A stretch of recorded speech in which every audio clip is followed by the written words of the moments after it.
datangnya beliau pertanda datangnya hari kiamat. Wa innahu la'immul lis-sa'ah fala tamtarunna biha wattabi'un hadza siratum mustaqim. Jadi kedatangan Nabi Isa atau kedatangan Yesus di dalam Bible itu diiringi tanda-tanda kiamat dunia ini. Di dalam Matius 24 nomor 27 dan nomor 30 ketika ditanya oleh muridnya, apa tanda kedatanganmu? Sehingga yang datang kepada para penulis-penulis Bible-nya orang Kristen itu bukan Yesus. Termasuk yang datang kepada Paulus itu bukan Yesus, tapi mengaku Yesus. Karena tidak diiringi oleh tanda-tanda. Nah sekarang ketika kemudian Yesus sebagai hakim, dia datang menghakimi dunia. Kenapa Yesus datang menghakimi dunia? Karena penyesat itu sudah beredar ke seluruh penjuru dunia. Siapakah penyesat itu? Bukankah dia yang pergi ke seluruh dunia, yang tidak mengaku Yesus Kristus datang sebagai manusia? Makanya Yesus datang menghakimi seluruh dunia. Kenapa? Karena pengikut Yesus yang diduga palsu itu sudah menyebar kemana-mana, termasuk ke tempat Bu Darni yang tadi dikatakan sampai ke Batam, ke Medan sana.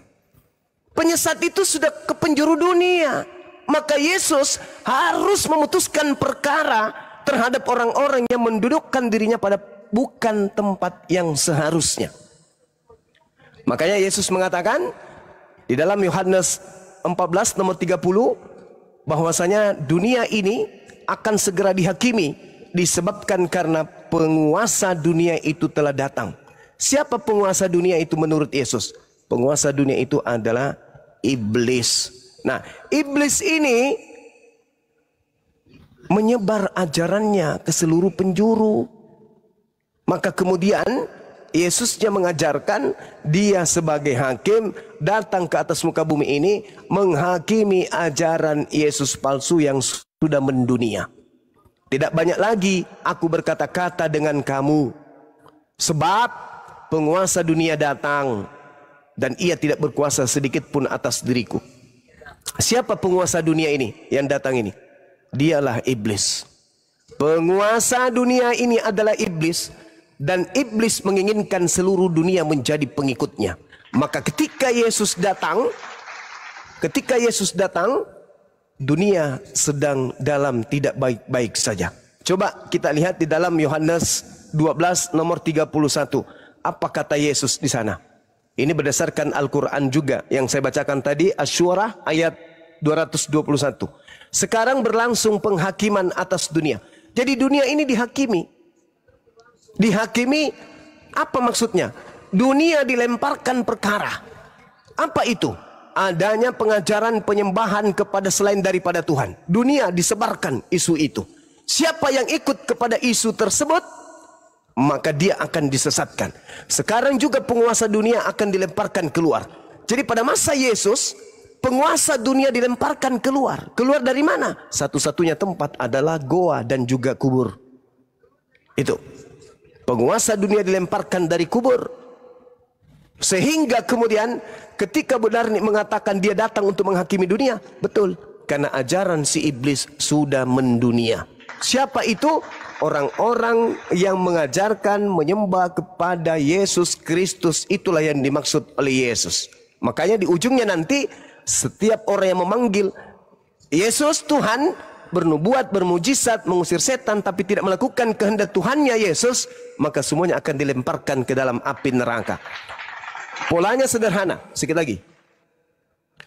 Di dalam Yohanes 12 nomor 48. Barang siapa yang menolak aku dan tidak menerima firmanku, dia sudah ada hakimnya, yaitu firman yang kukatakan kepada mereka. Firman itulah kelak yang akan menjadi hakimnya di akhir zaman. Jadi seluruh dunia, karena sudah merembak ke seluruh dunia penganut ajaran Kristen ini, maka Yesus menghakimi dunia. Artinya menghakimi orang-orang yang menyebar ke seluruh penjuru dunia, yang mendudukkan dirinya setara dengan Tuhan.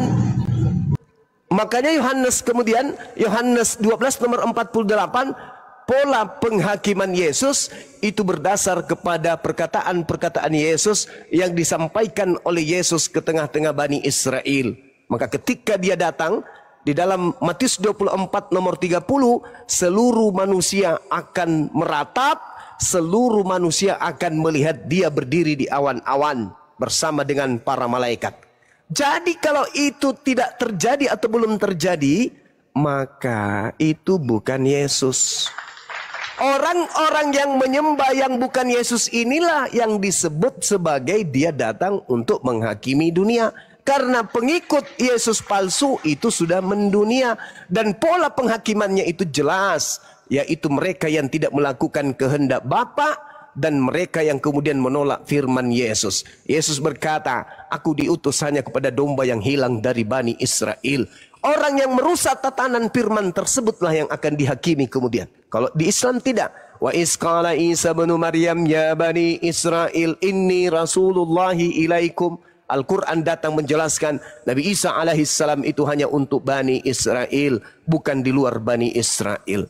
Saya kira begitu. Jadi Yesus datang menghakimi dunia dikarenakan ajaran Yesus palsu sudah mendunia. Demikian. Baiklah, kedatangan Yesus tanda-tandanya itu tadi ya, seluruh manusia akan melihat dia. Yes.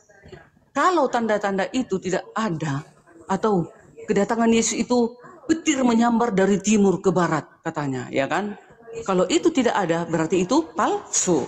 Nah, kenapa sewaktu Paulus melihat Yesus itu dengan cahaya itu Bang Juma? Nah, di sini Bang Juma keliru, error. Kenapa itu kedatangan kedatangan Yesus itu kepada Paulus itu bukan kedatangan secara global. Kan sudah aku bilang berkali-kali, itu hanya Yesus memilih Paulus untuk menyampaikan pekabaran penginjilan untuk ke seluruh bangsa. Kan itu di dalam Korintus 1 Korintus 9 ayat 15 itu. Yesus sendiri memilih itu, bukan secara dunia. Kedatangan Yesus kepada Paulus belum secara dunia, itu masih secara pribadi, bahwasanya Yesus memilih Paulus agar penyambung firman itu untuk menginjil ke segala bangsa. Itu dia. Jadi jangan Bang Juma bilang kemarin kan akan mendapat hadiah. Siapa yang ditemukan Paulus sewaktu di Damsyik, ya kan? Aku akan beri 20 juta. Mana 20 juta Bang Juma? Itu kedatangannya, itu kedatangan Yesus. Tapi bukan secara global. Itu secara pribadi kepada Paulus. Nah, di sini selalu Bang Juma salah mengartikan ayat itu. Kedatangan bukan seperti itu. Semua mata harus melihat, menyaksikan. Semua. Ini kan hanya Paulus secara pribadi. Itu belum global, kan berkali-kali kukatakan. Tapi Bang Juma selalu mengatakan itu bahwasanya itu Paulus itu adalah penyesat. Kalau Paulus penyesat, gak mungkin dia mengatakan di dalam 1 Korintus 13 ayat 13. Demikianlah tinggal ketiga hal ini, yaitu iman, pengharapan, dan kasih. Tetapi yang paling besar diantara ialah kasih. 1 Korintus 9 ayat 27. Namun aku melatih tubuhku menguasainya, supaya sesudah memberitakan Injil kepada orang lain, jangan aku sendiri ditolak. Itu kekudusan Paulus. Dia aja melangkah berhati-hati Bang Juma. Jangan sampai dia ternoda, dia penginjilan. Kan banyak sekarang kita lihat apologet, ya kan? Menginjil, tapi di luar dia dibuka bajunya, nampak nenennya. Nah, itu. Jadi kotor penginjilan itu. Paulus melakukan ini Bang Juma.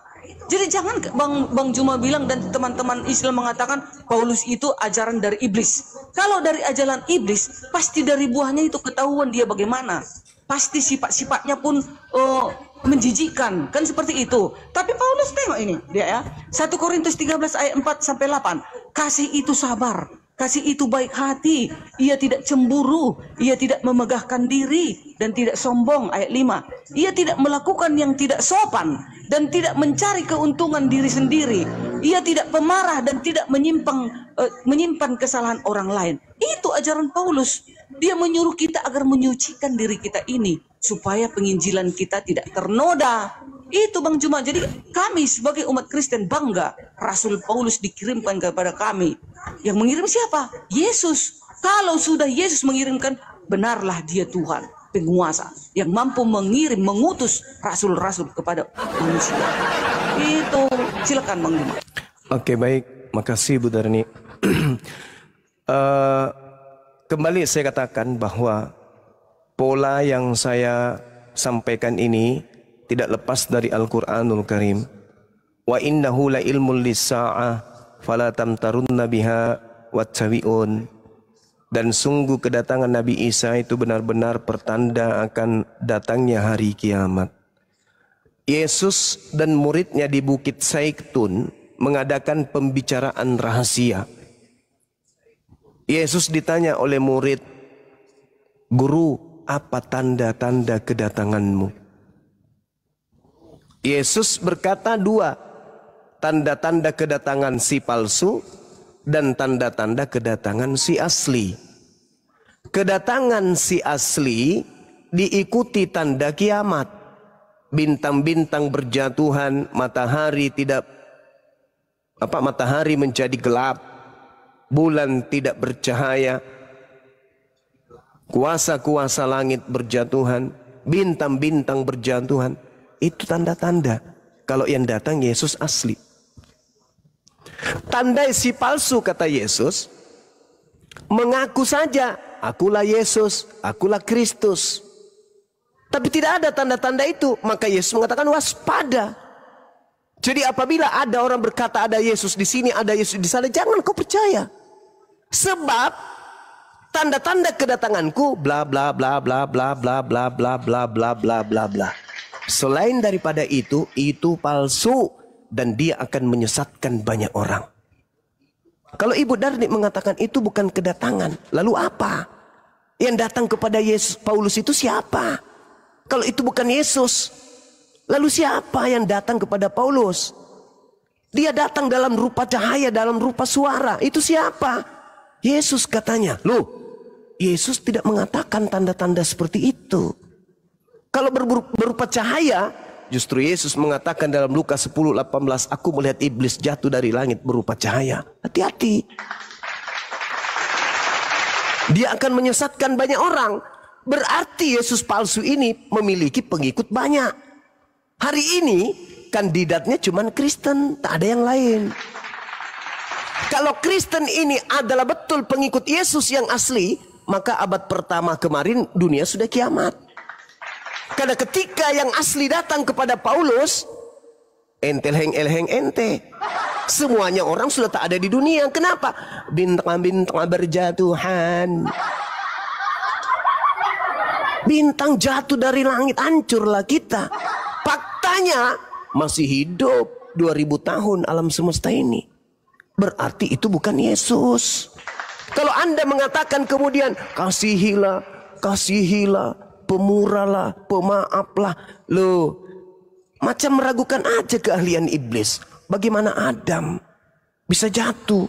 Karena iblis mengajarkan sesuatu yang tidak baik dipandang seperti sesuatu yang baik. Iblisnya sudah mengatakan itu. Aku akan mendatangi mereka dari depan, dari belakang, dari kanan, dari kiri. Dan aku akan menjadikan keburukan yang ada pada mereka itu dianggap sebagai sebuah kebaikan. Nah, sehingga ketika Bu Darni mengatakan dia bagaimana mungkin dia iblis, dia mengajarkan kebenaran bla bla bla. Kalau dia mengajarkan sesuatu yang sudah bertolak belakang dengan konsep kehidupan kita, ya sudah nyata itu bukan iblis lagi. Itu bukan lagi kita curiga, tapi itu sudah jelas iblis. Tetapi karena dia pandai memutar balik fakta, maka kemudian dia menjadikan kejahatan itu terasa indah. Qala rabbi bima aqwaitani la uzayyinanna lahum fil ard wa la ughwiyannahum ajmain. Aku akan membuat kejahatan menjadi terasa indah. Anda mungkin mengajarkan kasih. Tapi apa arti kasih tersebut kalau ternyata yang Anda sembah itu adalah penyesat? Bisakah diterima kemudian seluruh perbuatan kasih yang dilakukan oleh Kristen di atas muka bumi ini apabila ternyata yang disembah itu adalah penyesat? Tidak bisa. Jadi percuma. Makanya Yesus mengatakan di dalam Matius 7, bernubuat, mengusir setan, bermujizat, itu sudah level makrifat. Level sudah tinggi itu. Orang yang sudah tidak lagi berbuat dosa itu, dosa lain. Tetapi karena yang disembah penyesat, tetap aja diusir. Jadi tidak ada alasan Paulus itu mengajarkan begini dan begono. Ya, bagaimana cara dia mau menyesatkan? Bagaimana seorang penipu tampil seperti ustadz? Penipu tampil sebagai orang-orang yang alim supaya dia bisa mendapatkan korban. Kalau dia tampil bajingan, mana mau orang jadi pengikutnya. Yang pada intinya adalah iblis mengkudeta pencipta langit dan bumi dengan mengajarkan orang Kristen menyembah kepada sosok yang ngaku Yesus Kristus tersebut melalui utusannya bernama Paulus. Itu. Makanya Yesus mengatakan, waspadalah kepada orang Farisi, waspadalah kepada ragi orang Farisi. Itu bukan tanpa alasan. Karena mereka lah orang-orang Farisi ini kelak yang akan menggantikan kedudukan pencipta langit dan bumi di hadapan pengikutnya dengan melantik sosok penyesat sebagai pencipta, sebagai Tuhan. Dengan berbagai macam alibi, dengan berbagai macam dogma dan doktrin. Tuhan menambahkan kodrat, Tuhan menginkarnasi, berteofani, segala macam. Itu adalah cara-cara dari penyesat ini. Tidak percuma Yesus berkata waspada, waspada, waspada, waspada. Dan intinya pengikutnya banyak dan penyesatnya mengaku Kristus. Waspadalah kepada penyesat yang datang kepadamu dengan memakai namaku dan berkata akulah Kristus. Berarti penyesat itu bergelar Kristus. Pengikutnya banyak. Pengikut Kristus ya Kristen. Apalagi Kristen pengikut Kristus. Coba Anda lihat di dalam Galatia 3 nomor 13. Siapa yang menjadi korban terkutuk di atas tiang salib? Yesus, bukan. Lalu siapa? Kristus. Kristus telah menebus kita. Nah, coba. Kristus telah menebus kita. Dia tidak mengatakan Yesus telah menebus kita. Enggak.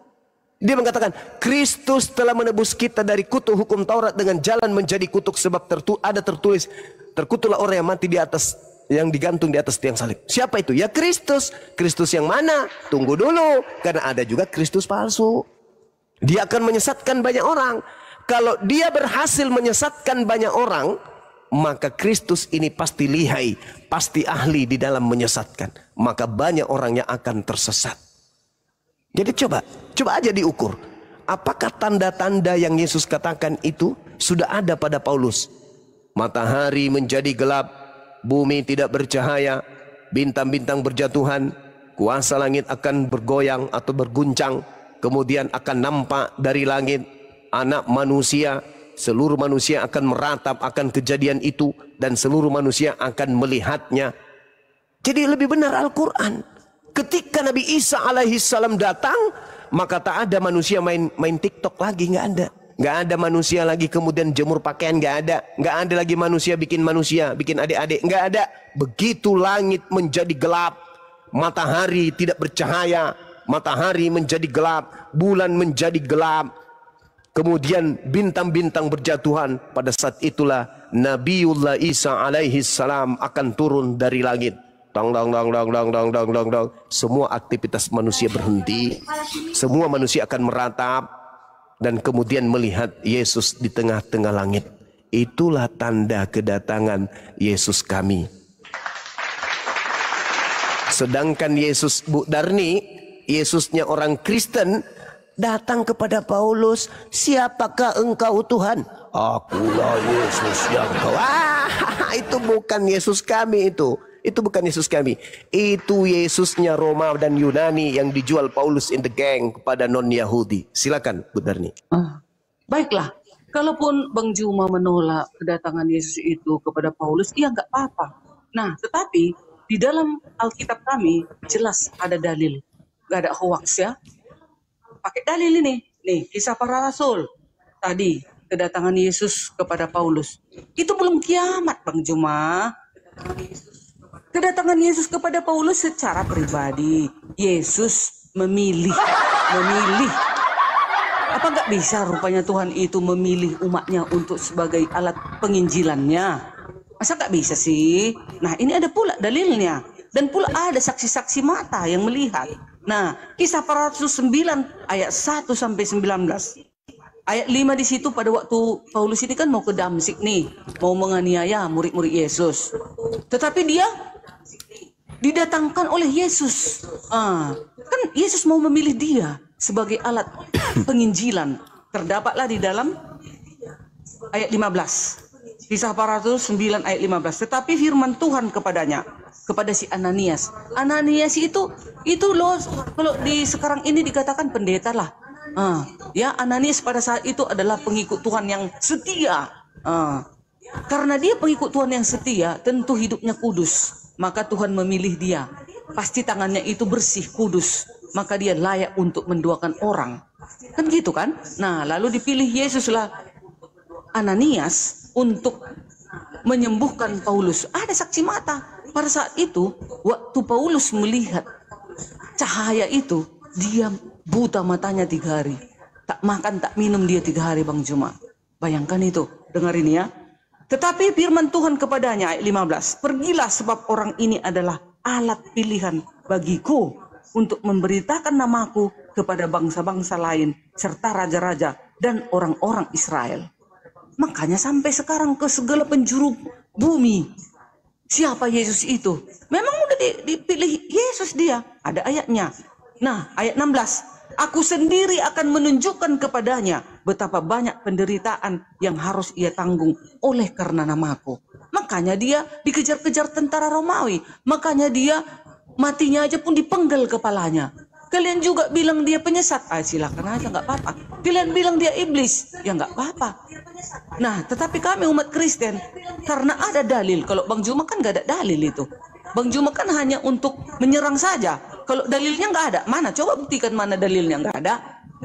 Bang Juma hanya mentafsirkan Alkitab yang tidak Bang Juma imani. Kan nggak mungkin dong kami percaya bahwasanya di luar dari kekristenan mentafsirkan Alkitab ini dan jelas-jelas ada dalilnya. Ananias. Begitu juga dengan siapa? Begitu juga dengan jemaat. Para jemaat. Ayat 30-nya. Akan tetapi setelah hal itu diketahui oleh saudara-saudara anggota jemaat, mereka membawa dia ke Kaisarea dan dari situ membantu dia ke Tarsus. Ada di TKP, ada jalan ceritanya, peristiwanya ada. Gak bisa kita hanya congor-congor aja kan? Nah, lalu dia 31. Selama beberapa waktu, jemaat di Yudea, Galilea, dan Samaria berada dalam keadaan damai.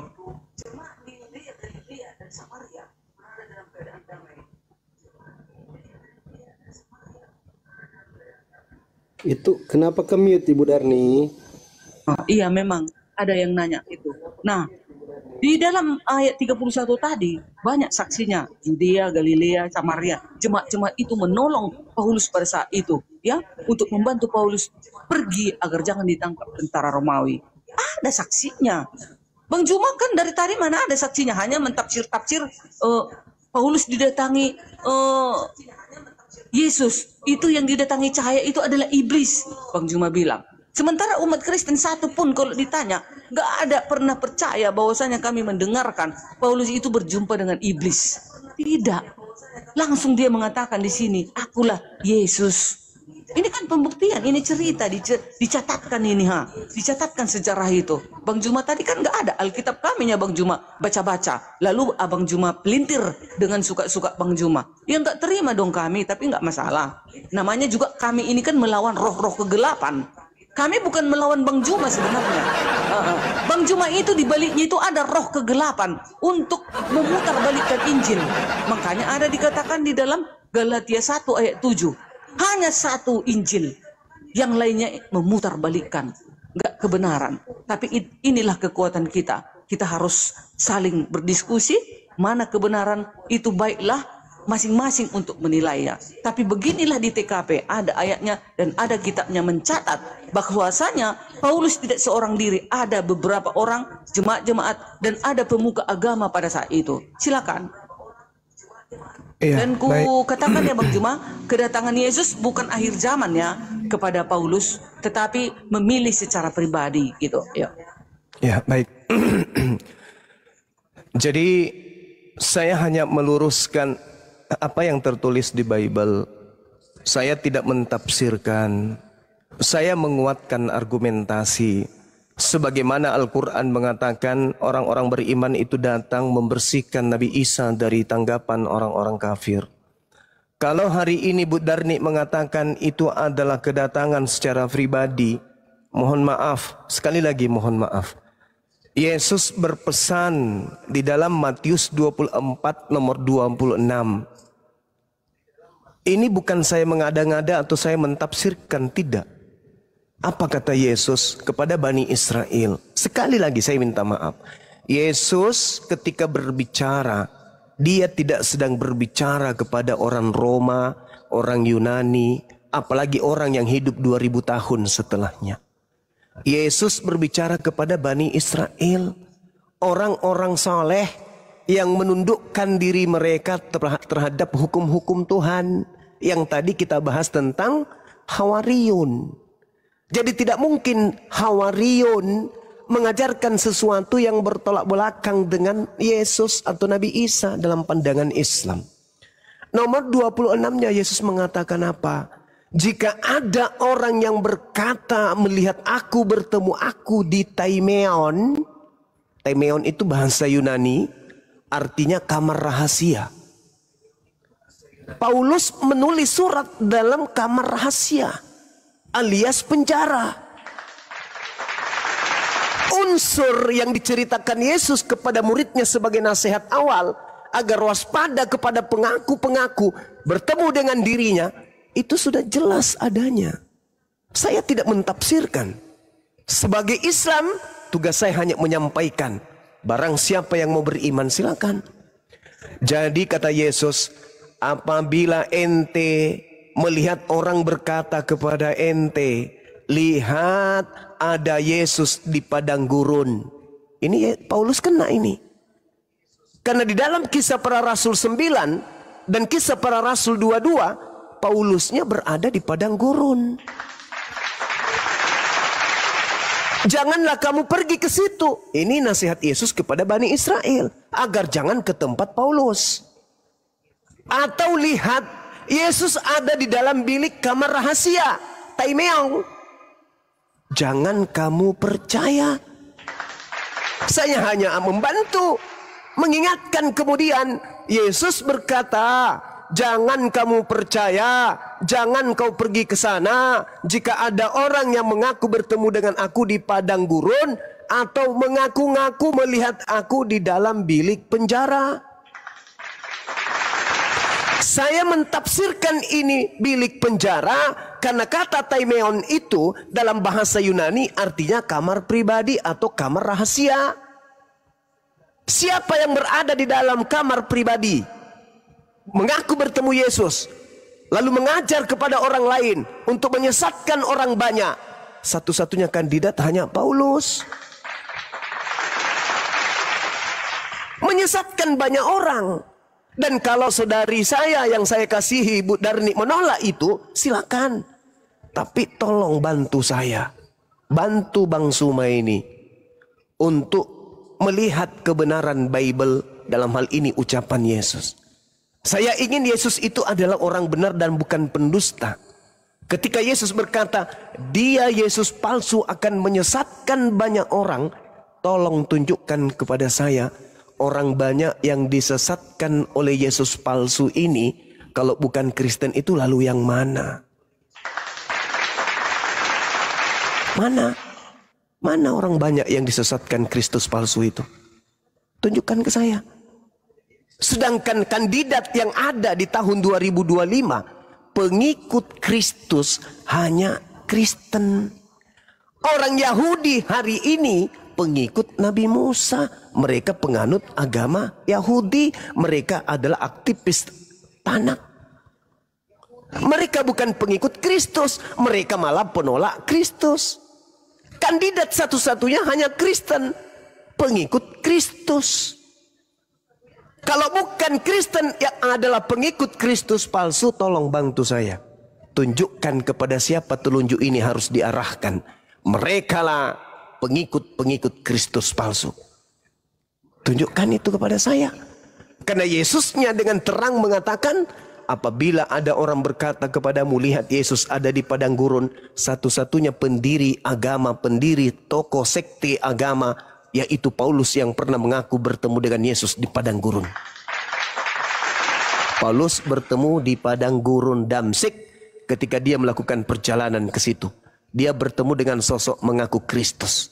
Satu hal sebelum kemudian saya serahkan ke Bu Darni. Tolong camkan baik-baik. Yesus tidak pernah mengajarkan dirinya bukan manusia. Ketika dia dilahirkan, ketika dia penginjilan, ketika dia terangkat ke langit, ketika duduk di samping kanan Tuhan, ketika duduk datang kedua kalinya, dia tetap mengaku sebagai anak manusia. Baca Yohanes 1 nomor 51, Yesus melihat kemudian malaikat naik turun langit, datang kepadanya sebagai anak manusia. Yesus datang sebagai anak manusia untuk yang kedua kalinya. Baca Matius 24 nomor 30 nomor 27. Tanda kedatangannya adalah disertai keadaannya sebagai anak manusia. Lalu Anda baca pelan-pelan Galatia 1 nomor 1. Apa yang dikatakan oleh Paulus di sana? Aku menerima Injil bukan dari manusia.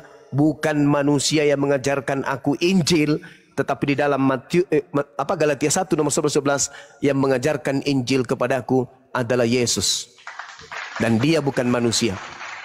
Saya ulang, Yesus mengajarkan dimanapun dia pergi, kemanapun dia pergi, entah pada saat dia mengajarkan penginjilan, entah dia setelah diangkat, entah sesudah diangkat, dan ketika datang kedua kalinya hanya sebagai manusia saja. Baca Matius 24 nomor 27 nomor 30. Datang dengan berbagai kuasa yang Tuhan berikan kepadanya dengan kondisi sebagai anak manusia. Baca pelan-pelan pertentangannya di Galatia 1 nomor 11 nomor 12. Paulus mengaku bahwa dia menerima Injil dari Yesus yang bukan manusia. Namanya sama, yaitu Yesus Kristus, tetapi pribadinya berbeda. Satu Yesus Kristus manusia, satu Yesus Kristus bukan manusia. Ingat kuncinya. 2 Yohanes 1 nomor 7. Siapakah penyesat itu? Penyesat dalam bahasa Yunani adalah planos, artinya penipu, pembohong, penyesat, iblis. Siapakah penyesat, pembohong, penipu, iblis itu? Bukankah dia yang pergi ke seluruh dunia yang tidak mengaku Yesus Kristus datang sebagai manusia? Itulah penipu, itulah penyesat, itulah antikristus. Sekali lagi, Paulus, yang datang kepadamu siapa? Yesus Kristus. Yang mengajarkan kitab Roma, Filipi, Galatia dan seterusnya 13 buku itu siapa? Yesus Kristus. Apakah dia manusia? Bukan manusia. Siapakah penyesat itu? Bukankah dia yang pergi ke seluruh dunia yang tidak mengaku Yesus datang sebagai manusia? Siapa penyesat itu? Nah ini Bu Darni, saya tidak mentafsirkan. Sekali lagi saya hanya mengatakan Yesus mengajar kepada Bani Israel agar Bani Israel kemudian waspada kepada orang yang mengaku dia bertemu dengan Yesus tapi tidak kiamat.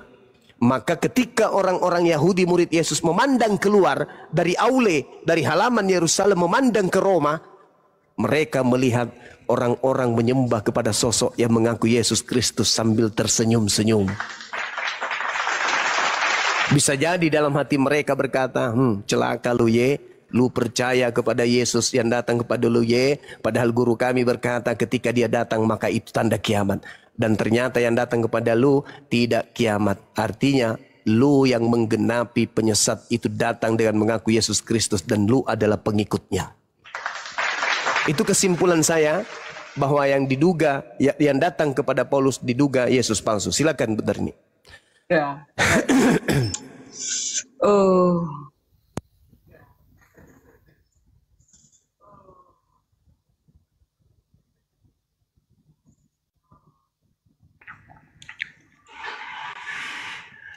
Cek. Ya Ibu Darni, kenapa nggak ngomong Ibu Darni? Oh signal dia kali. Cek. Oke. Hilang lagi. Cek, enggak, soundcardku mati, suaranya. Oke lah, baiklah. Yesus selalu mengaku anak manusia bukan Tuhan, kan begitu kata Bang Juma.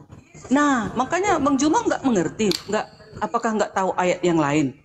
Anak manusia adalah Tuhan atas hari Sabat.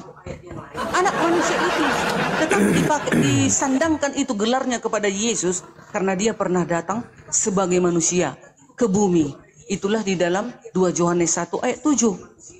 Nah, makanya kalian gak mengenal siapa Yesus itu. Kalau dia hanya sebagai anak manusia, gak mungkin dia tadi sudah dicatat akan menghakimi dunia lah, akan membangkitkan orang mati lah. Mana mungkin begitu seorang manusia dicatat akan seperti itu kelak di akhir zaman. Memang dia anak manusia tetap itu. Kedatangannya juga, kedatangan anak manusia itu, kan katanya selalu kan. Itu kalau kami orang Kristen, kalau sudah dikatakan kedatangan anak manusia itu pasti Yesus. Kenapa berdouble-double ini? Double-double. Siapakah penyesat itu? Nah, dari tadi saya selalu mengatakan, apalagi mau kami katakan orang Kristen, ya? Di sini sudah jelas dalil mengatakan bahwasanya yang ditemukan oleh Paulus itu adalah anak Maria yang sudah terangkat ke surga dan sudah kembali ke tahtanya. Firman itu telah menjadi manusia, sudah kembali ke tahtanya. Lalu Paulus dipilih oleh Tuhan Yesus. Ada dalilnya, sudah saya bilang. Di dalam Kisah Para Rasul 9 ayat 17, ya. Lalu pergilah Ananias ke situ dan masuk ke rumah itu, ia menompangkan tangan ke atas Saulus. Katanya, Saulus, saudaraku, Tuhan Yesus yang telah menampakkan diri kepadamu di jalan yang engkau lalui telah menyuruh aku kepadamu supaya engkau dapat melihat lagi dan penuh dengan Roh Kudus. Buta dia loh Bang Juma, buta. Gak makan gak minum dia 3 hari. Dah, ayat 18. Dan ketika itu juga setelah Ananias menompangkan tangannya kepada Paulus, dan seketika itu juga seolah selaput gugur dari matanya, sehingga ia dapat melihat lagi. Ia bangun, lalu dibaptis. Dibaptis loh Bang Juma. Lalu ayat 20, ayat 19. Dan setelah ia makan, pulihlah kekuatannya. Saulus tinggal beberapa hari bersama-sama dengan murid-murid di Damsyik. Ada di TKP lagi.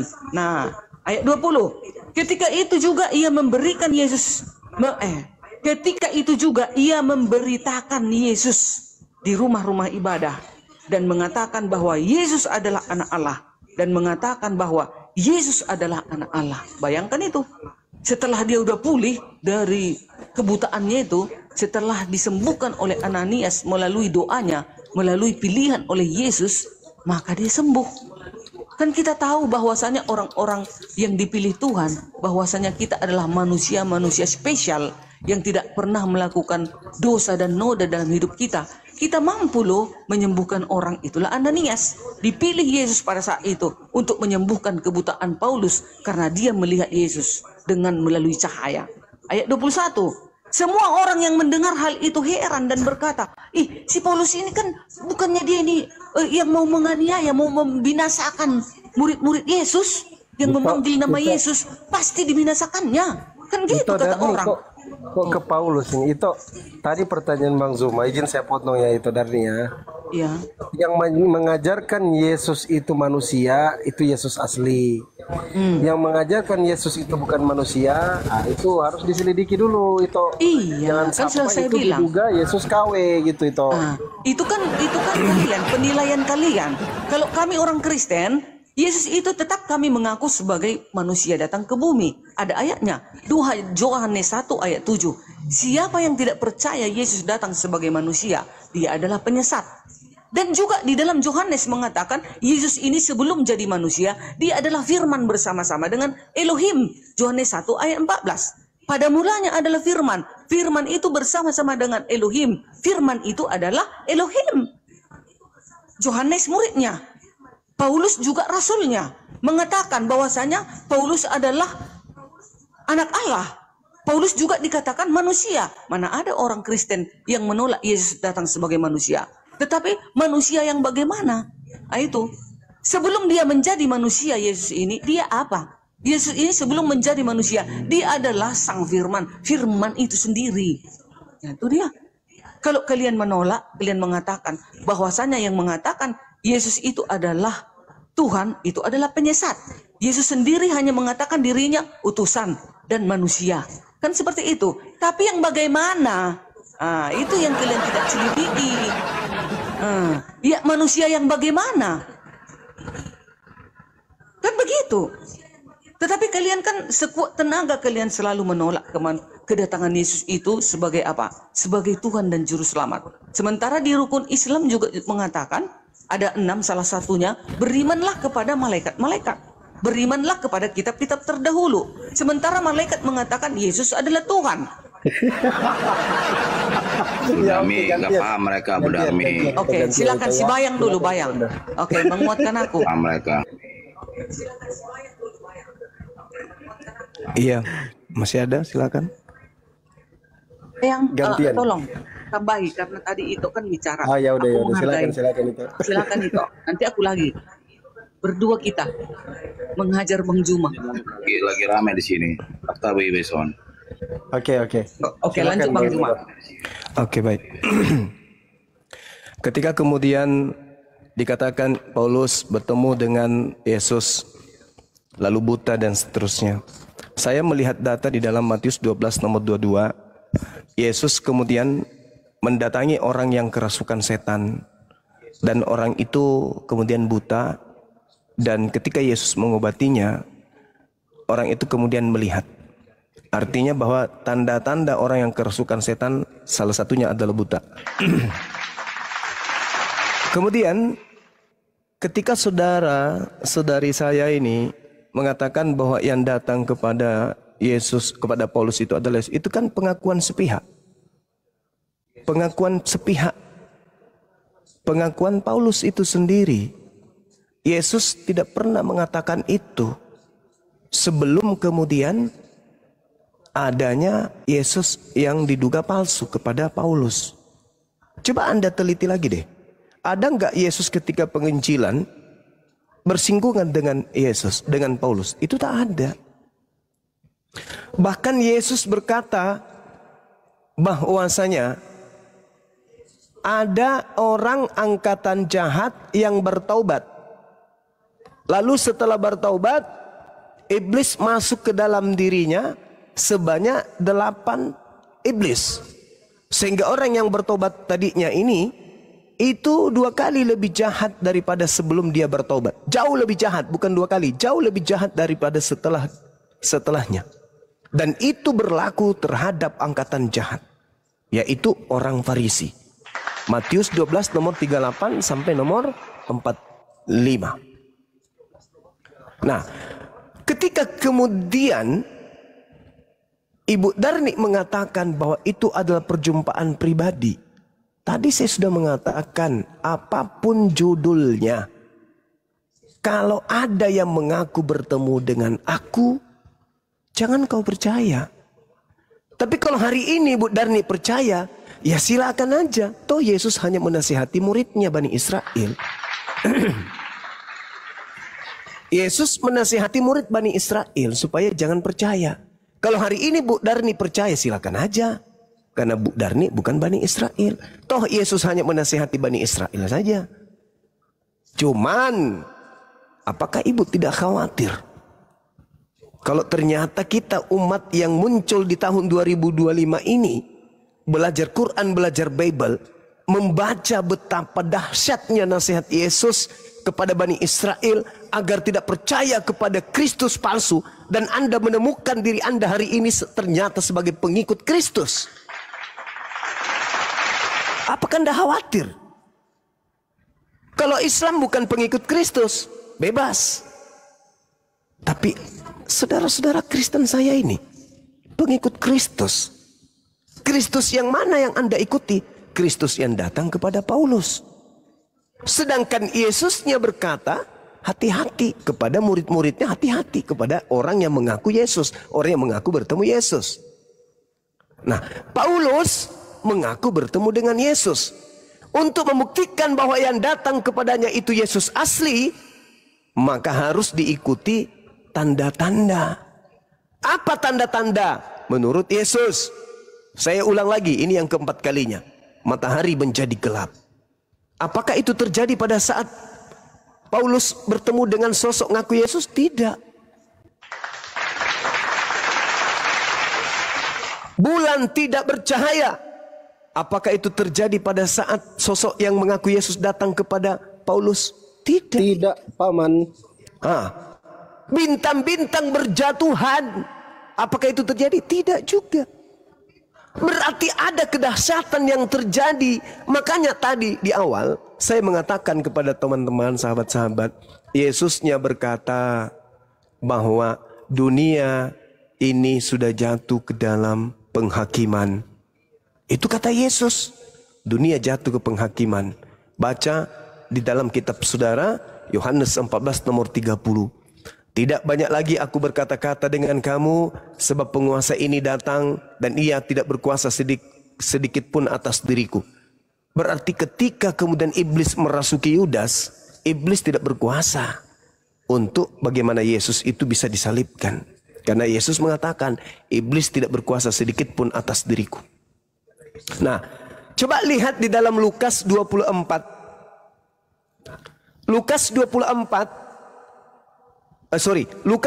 nomor 6.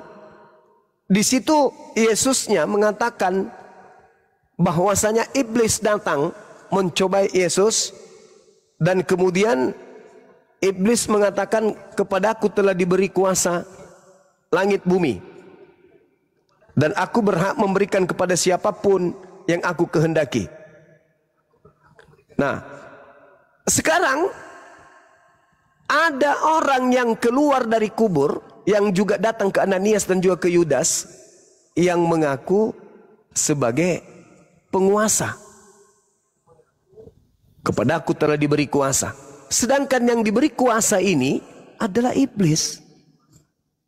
Contoh, Anda lihat di dalam Ibrani 2:14. Iblis yang berkuasa atas maut. 1 Yohanes 5 nomor 19, kita tahu bahwa kita berasal dari Allah dan seluruh dunia berada di bawah kuasa iblis. Seluruh dunia berada di bawah kuasa iblis. Yang datang kepada Kristen adalah sosok mengaku Yesus Kristus yang berkuasa atas dunia. Kepadaku telah diberi kuasa atas dunia, pergilah kepada seluruh makhluk, pergilah ke seluruh dunia, jadikanlah seluruh bangsa menjadi muridku. Siapa ini? Penguasa dunia. Siapa penguasa dunia? Iblis. Begitu juga yang datang di Pulau Patmos. Wahyu 1:18.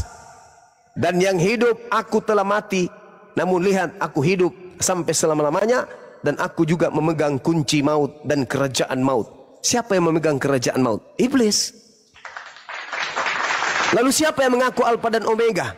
Aku hidup, aku telah mati, namun lihat aku hidup kembali sampai selama-lamanya, dan aku memegang segala kunci maut dan kerajaan maut.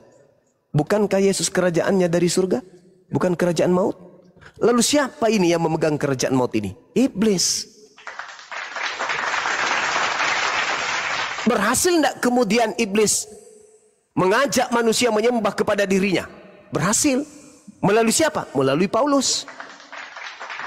Sehingga orang-orang Kristen keteteran. Siapa yang dilahirkan Maria? Manusia. Siapa Tuhanmu? Yesus. Apakah kau menyembah manusia? Tidak. Lalu kenapa kau menyembah Yesus? Karena Yesus itu adalah Tuhan yang datang dalam rupa manusia. Siapa yang dilahirkan oleh Maria? Manusia. Apakah dia Tuhan? Ya, dia Tuhan. Apakah kau menyembah manusia? Tidak. Siapa nama Tuhanmu? Yesus. Apakah dia manusia? Iya. Apakah Anda menyembah Tuhan? Iya. Apakah Anda menyembah manusia? Tidak. Kenapa bisa demikian? Karena iblis sedang memainkan peran. Itu fakta, itu real. Lalu apa endingnya? Matius 7:22-23. Kenapa kalian diusir? Karena kalian menggantikan ilahnya Bani Israel dengan ilah yang mengaku Yesus Kristus yang diduga penyesat itu. Sederhana untuk mengetahui itu. Yesus sendiri yang berkata, tidak banyak lagi aku berkata-kata dengan kamu, sebab penguasa dunia ini datang, dan dia si penguasa dunia ini tidak sedikit pun berkuasa atas diriku. Siapa penguasa dunia? Dialah yang keluar dari kubur yang kalian sembah itu. Kepada aku telah diberi kuasa di dunia, pergilah ke seluruh bangsa, jadikanlah seluruh bangsa menjadi muridku. Itu siapa?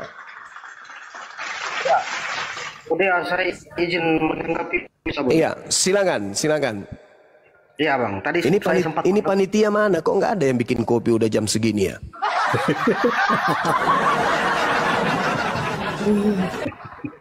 Oke.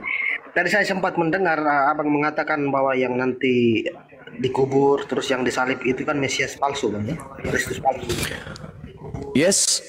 Iya itu dugaan abang kan, tafsir abang. Nah sekarang saya coba mengaitkan itu dengan kisahnya penyerupaan Isa oleh orang lain. Jadi Isa diselamatkan, ada orang lain yang diduga diserupakan seperti Isa kan begitu. Yes. Nah di situ kan yang menyerupakan orang lain menjadi Isa ini kan Allah bang ya. Iya. Artinya bahwa kalau abang katakan yang disalibkan itu Mesias palsu, artinya Allah yang menyiasati itu kalau kita menghubungkan antara Al-Quran dengan Alkitab. Kan yang membuat orang lain disalibkan itu Allah. Yang menyerupakan Yudas, yang banyak pendapat yang mengatakan Yudas kan. Iya. Jadi kalau orang yang disalibkan itu bukan Yesus asli tetapi orang yang diserupakan oleh Allah, berarti Allah yang sengaja menyesatkan kami kan begitu logikanya. Sehingga di dalam Al-Quran dikatakan sesungguhnya mereka apa itu berselisih paham soal siapa yang disalibkan itu kan. Iya. Jadi Mesias mari saya buktikan. Ya, izinkan saya membuktikan apakah Tuhan saya yang menyesatkan atau Anda sendiri yang memilih sesat. Oke. Saya mau tanya kepada saudara, Yesus ini punya dosa enggak? Tidak ada. Tidak ada. Iya. Ketika dikatakan oleh Yesus di dalam Lukas 24 nomor 44, harus tergenapi tentang aku apa yang tertulis di dalam kitab Taurat. Apakah Anda percaya? Percaya. Oke. Yesus orang benar, Yesus tidak memiliki dosa. Di dalam Taurat berdasarkan Yesus harus tergenapi apa yang tertulis tentang aku dalam kitab Taurat. Di Keluaran 23 nomor 7 perintahnya kemudian, jangan kamu membunuh orang yang tidak bersalah. Yesus punya salah enggak? Itu kan larangan bang. Ya, tapi jangan membunuh kan? Iya, larangannya jangan membunuh, tapi faktanya banyak yang membunuh kan sekarang. Sekarang pertanyaan saya, jangan kau membunuh orang yang tidak bersalah, jangan kau membunuh orang yang benar. Yesus orang benar atau tidak? Ya orang tidak bersalah dan orang benar, tetapi itu kan larangan. Oke. Sekarang pertanyaannya, itu larangan kan? Iya larangan. Itu larangan kan? Kalau itu larangan, boleh tidak Yesus dibunuh? Seharusnya tidak boleh, tetapi kan tidak manusia. Boleh. Tapi kan manusia kan faktanya sampai sekarang kan masih banyak yang melarang kan itu. Tidak boleh. Pertanyaan saya, kalau itu dilanggar, dosa tidak? Ya pasti dosa. Sekarang penyaliban terhadap orang benar itu menebus dosa atau melahirkan dosa? Jawab. Ya, menebus dosa itu bukan konsepnya seperti itu. Inilah yang Al-Quran katakan dan Anda tuduhkan kepada Allah. Anda mengatakan Allah menyesatkan kami. Anda punya otak, Anda manusia, Anda punya akal, Anda punya Bible, ditanya carut marut. Bukan, saya mengatakan menyesatkan tadi itu kan berdasarkan narasi abang. Kan abang bilang yang disalibkan itu kan Mesias palsu. Yes. Yesus palsu. Sementara di Al-Quran mengatakan orang yang diserupakan itu adalah Allah yang menyerupakan orang lain menjadi Yesus. Nah ya, sekarang secara logika kan Allah yang menyesatkan itu. Oke. Sekarang begini, duluan mana Al-Quran dengan tragedi penyaliban? Tragedi? Ya. Duluan mana tragedi penyaliban dengan Al-Quran? Ya tragedi bang. Nah tragedi duluan. Berarti Al-Quran hanya datang menjelaskan bahwa sebenarnya yang mereka sembah yang dikiranya Yesus itu bukan Yesus, tetapi orang yang diserupakan dengan Yesus. Kenapa demikian? Tanya orang Yahudi. Wahai orang Yahudi, apa alasannya engkau ingin membunuh orang benar? Apa kepentingannya sampai engkau ingin membunuh utusan Tuhan yang suci itu? Kepentingannya apa? Mereka takut bangsanya dirampas oleh orang Yahudi, oleh orang Romawi.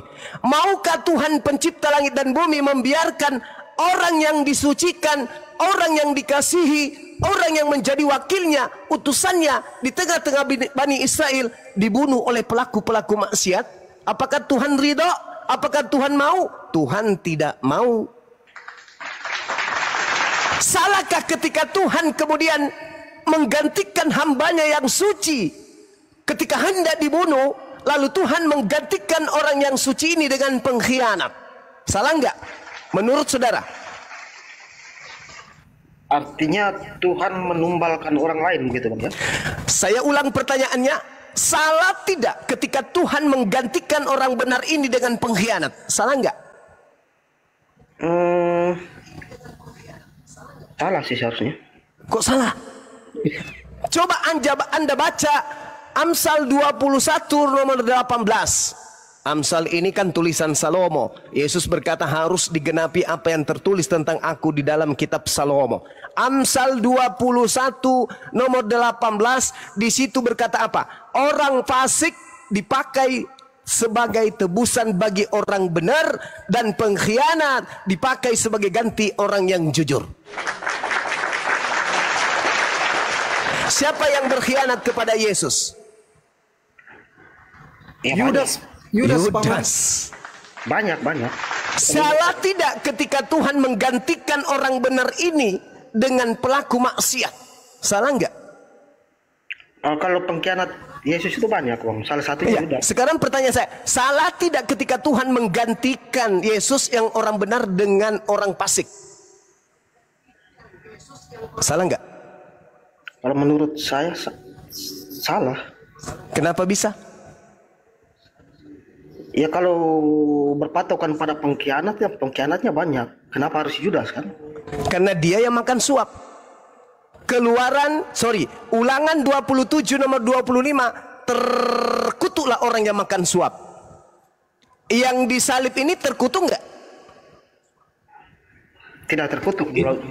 Itu ada dua Bang, terkutuk Bang, kiri dan kanan Bang. Apakah Yesus terkutuk? Tanya Bang. Yesus tidak terkutuk.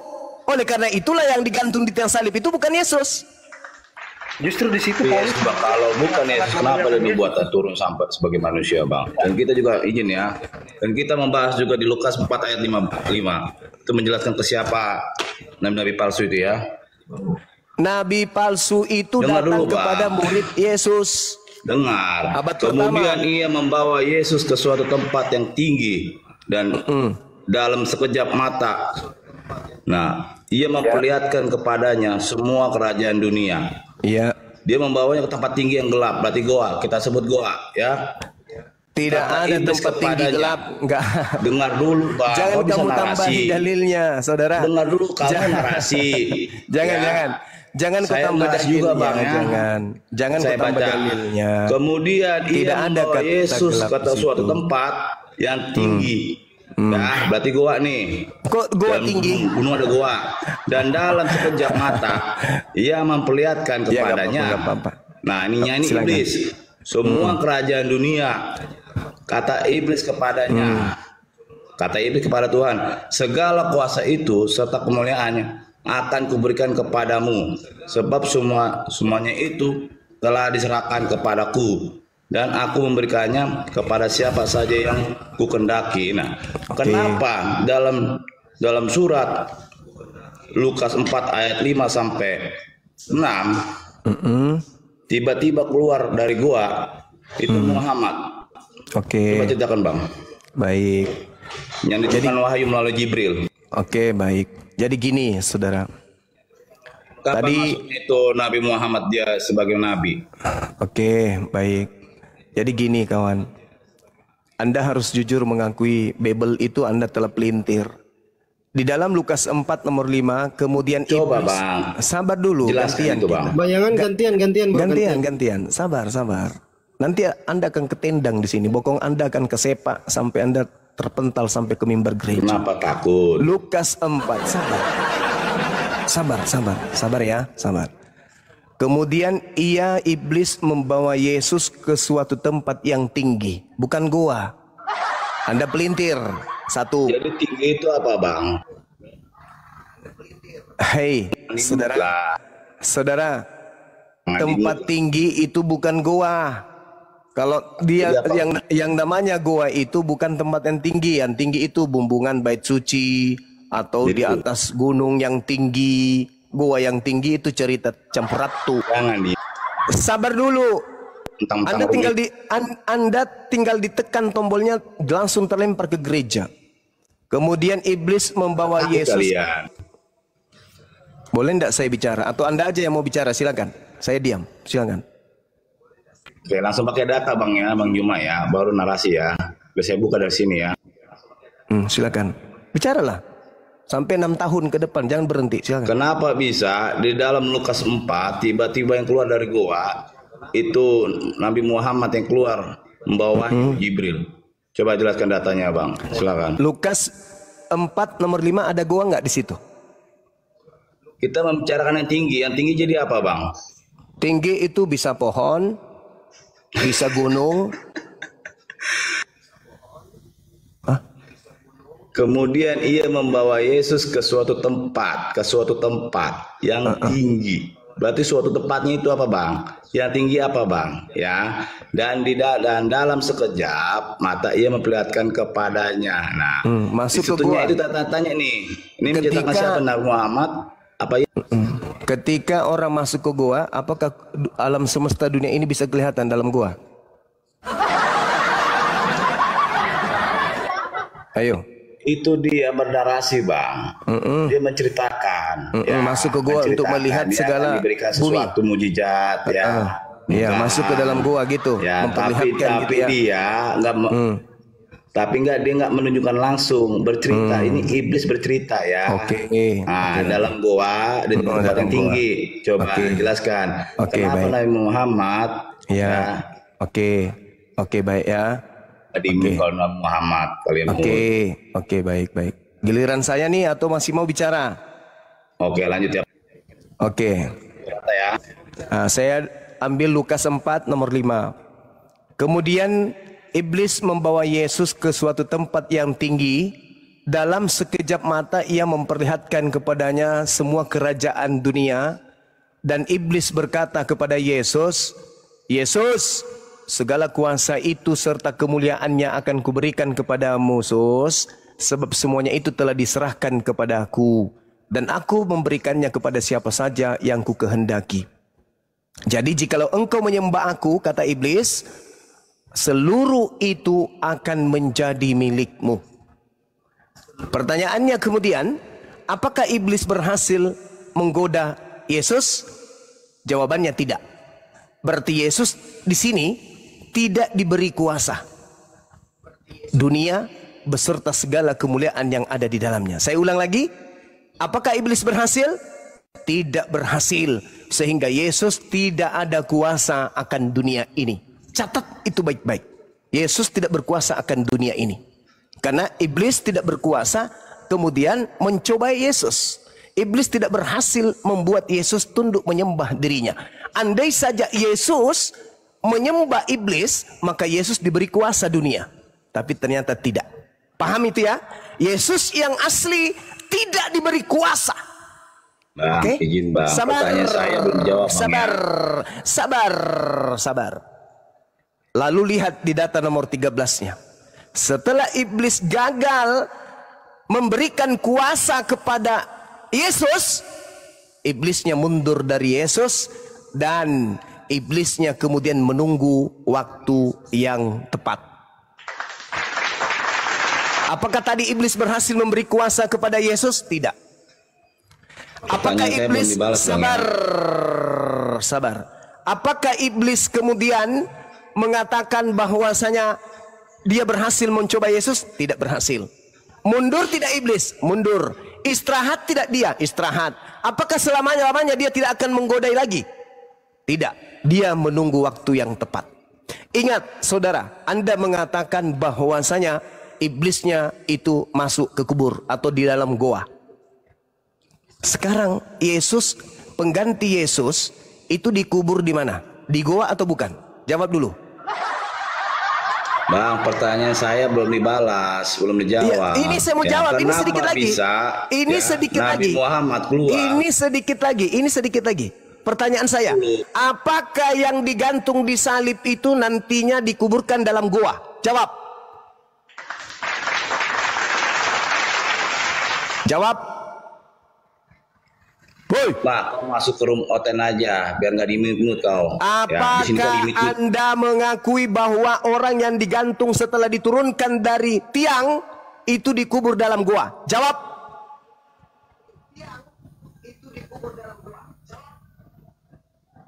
Jawab.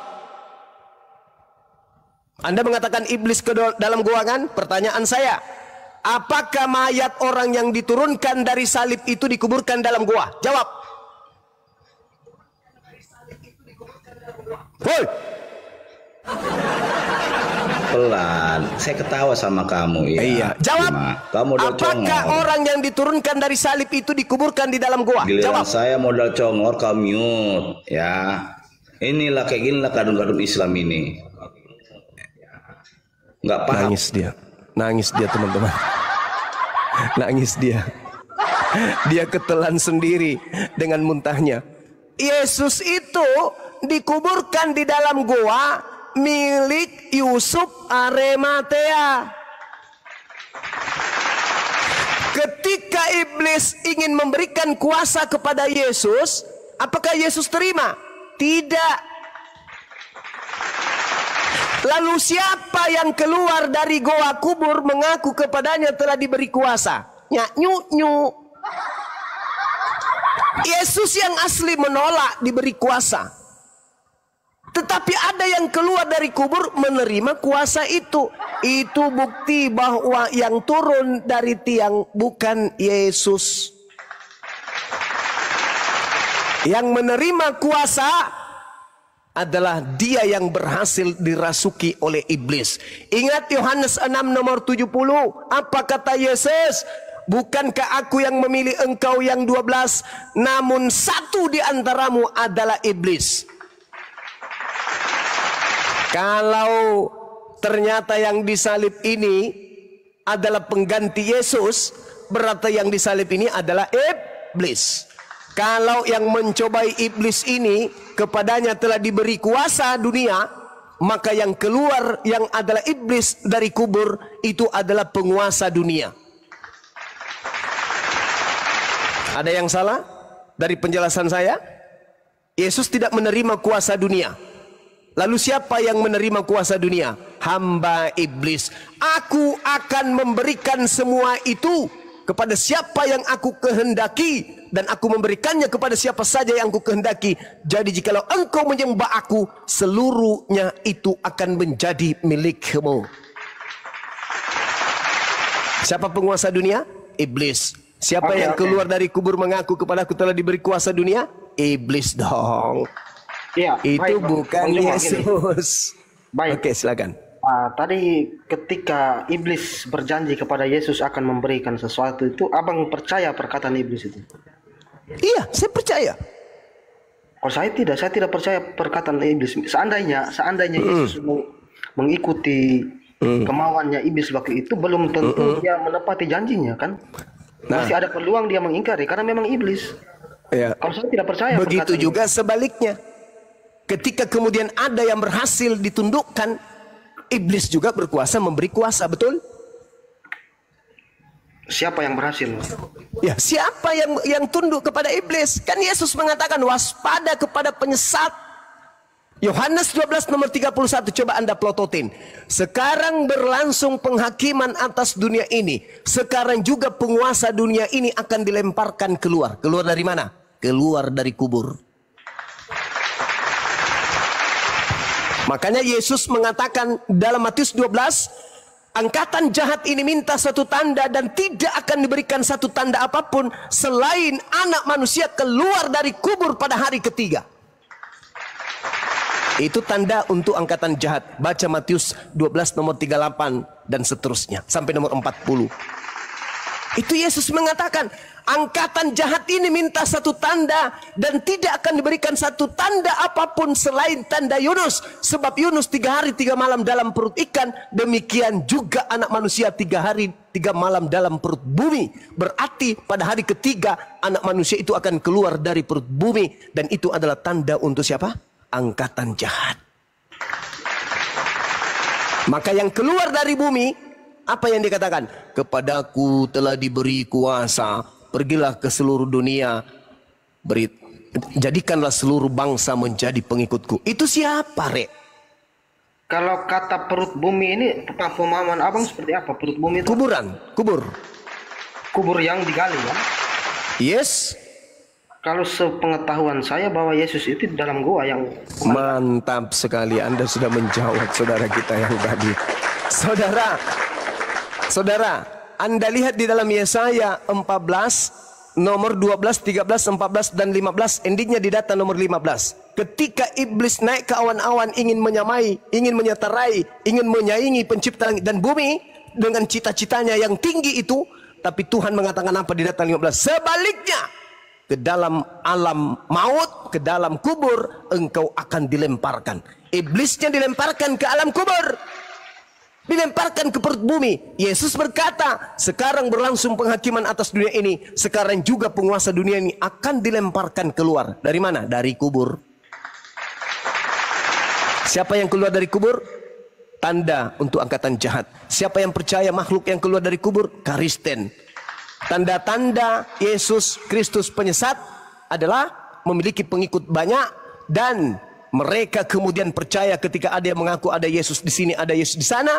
Sedangkan Yesus berkata, jika ada orang berkata ada Yesus di sini, jangan kau percaya. Sebab sama seperti kilat menyambar dari timur sampai ke barat, demikianlah kelak tanda kedatanganku. Matahari tidak bercahaya, matahari menjadi gelap, bulan tidak bercahaya, bintang-bintang berjatuhan, kuasa-kuasa dunia akan berguncang, dan anak manusia akan nampak di langit, dan seluruh manusia akan melihatnya. Kalau itu belum terjadi, 1 orang, 2 orang, 3 orang, 1000 orang, 1 miliar orang mengaku bertemu dengan aku, ente jangan percaya, itu bukan aku. Selesai kita. Ada lagi? Cek. Iya, Bang Kris, gimana Bang Kris? Ya. Tadi ketika ada ayat yang mengatakan penguasa akan dilempar keluar dari dalam perut bumi itu, kenapa abang menyimpulkan Yesus yang keluar dari kubur? Karena Yesus tidak dibunuh, Cak Ayu. Begini Bang, apakah waktu iblis itu baru keluar dari perut bumi itu ketika Yesus keluar dari kubur dulu?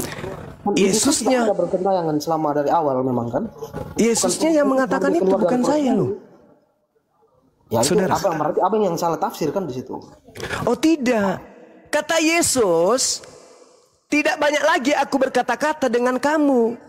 Berarti yang datang kepada Paulus mengajarkan 13 buku, yang datang di Pulau Patmos, yang datang kepada Ananias bukan Yesus lagi. Tidak lama lagi aku akan berbicara denganmu, tidak banyak lagi aku berkata-kata dengan kamu. Sebab penguasa dunia ini datang, dan dia penguasa dunia ini sedikit pun tidak berkuasa atas diriku. Ketika penguasa dunia merasuki Yudas, berkuasa enggak terhadap Yesus? Tidak. Berarti dengan kata lain, sia-sia iblis merasuki Yudas. Kenapa? Karena dia tidak berhasil kemudian menyerahkan Yesus asli kepada pengadilan Romawi. Yesus yang berkata, kalau menurut kami berhasil, menurut abang yang berarti iblis berkuasa atas Yesus. Mana yang betul, Anda atau Yesus? Yesusnya berkata, iya, setelah berkuasa atas Yudas, berkuasa enggak terhadap Yesus? Ya tidaklah, karena bukti tidak. Berarti Yudas tidak berhasil mengkhianati Yesus. Berhasil. Loh, berarti iblis berhasil kepada Yesus. Iblis berhasil membujuk Yudas. Nah, apakah hasil daripada membujuk Yudas itu berhasil? Begini, kalau kita buat analogi, kalau Adam sedikit pun tidak berkuasa atas diriku sedikit pun, kata Yesus. Begini, ketika Adam dirayu oleh iblis, Adam dan Hawa dirayu oleh iblis, kan di situ iblis berhasil merayu berkuasa atas Adam dan Hawa, kan? Tidak berarti iblis berhasil melawan Allah, kan? Tidak juga seperti itu. Nah, sekarang begini. Iblis datang kepada Adam. Berhasil nggak iblis? Berhasil. Enggak, Anda keliru. Tidak berhasil. Iblisnya kemudian datang kepada istrinya Adam. Barulah iblis berhasil mencobai istrinya Adam. Adam istrinya terpedaya. Istrinya yang terpedaya dalam kuasa iblis inilah yang menggoda kemudian Adam. Jatuh enggak Adam? Ya jatuh sama-sama. Jatuh. Melalui tangan, semua, kan? Melalui tangan iblis atau melalui tangan Hawa, istrinya? Ya bujukan dari Hawa itu iblis. Alhamdulillahirabbil alamin. Dengan kata lain, iblis tidak berhasil terhadap Yesus, maka iblis memakai Yudas. Berhasil nggak Yudas mencoba Yesus? Kalau Yudas berhasil. Hah? Kalau Yudasnya berhasil. Hah? Berhasil? Ya, iblis berhasil menggoda Yudas. Membujuk Yudas. Berarti kalau Anda mengatakan Yudas berhasil mencobai Yesus, berarti iblis berhasil mencobai Yesus, betul? Bukan iblis yang iya. Parah. Bagaimana iblis mencoba Yesus? Yang dicoba itu Yudas, dibujuk itu Yudas. Ketika iblis datang kepada Adam, iblisnya tidak berhasil. Yang berhasil mencobai Adam adalah Hawa, betul? Ya sudah pasti dari pengaruh iblis juga. Dari pengaruh iblis. Berarti Yudas pengaruh iblis. Yudas yang berhasil. Berhasil nggak pengaruh iblis kepada Yesus? Kepada Yudas. Kepada Yesusnya berhasil nggak?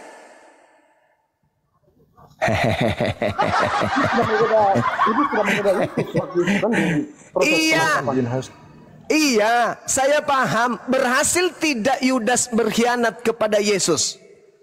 Ya berhasil. Berhasil. Berhasil nggak iblis kemudian mempropagandai Yudas agar kemudian Yesus dibunuh? Berhasil nggak iblis? Berhasil. Berarti Yesus bohong. Di dalam Yohanes 14:30 Yesus berkata, tidak banyak lagi aku berkata-kata dengan kamu, sebab penguasa dunia ini datang, dan penguasa dunia ini tidak berkuasa sedikit pun atas diriku. Kok Anda mengatakan berhasil? Yesus mengatakan tidak sedikit pun. Iya tahu, kawan tahu. Sekarang Yudasnya berhasil nggak menyalibkan Yesus? Ya berhasil kalau menurut kami. Berarti Yesus berhasil dikuasai iblis. Yudas yang dikuasai iblis. Astagfirullahalazim, ya Allah yang karim.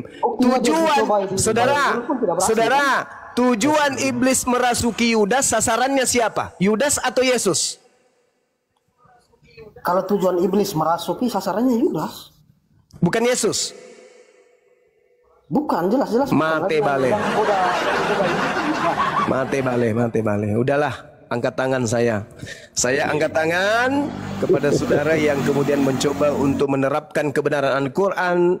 Innal ladzina kafaru min ahlil kitabi wal musyrikina fi nari jahannam. Lalu kemudian yukhadi'una Allah wal ladzina amanu wa ma yakhda'una illa anfusahum wa ma yash'urun. Orang kafir itu hendak menipu Allah dan menipu orang-orang beriman, padahal sebenarnya mereka hanya menipu diri mereka sendiri.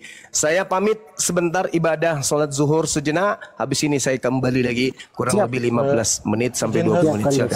Enggak lama. Ya Bang Waseng, bentar ya Bang Waseng ya, ibadah dulu Bang Zuma. Nanti 15 menit kemudian. Berapa detik aja? 15 menit. Ini, saya kan oten awam Bang Zuma. Ya. Saya dengar pemaparan tentang Bible Bang Zuma sungguh dalam. Gini Bang, bisa nggak Bang Zuma datangin Bang CP atau Edis untuk adu argumen? Itu aja penyampaian saya. Pemahaman mereka terhadap Bible dangkal, jadi saya nggak cocok dengan mereka. Gitu ya? Berarti Bang Zuma takut ya?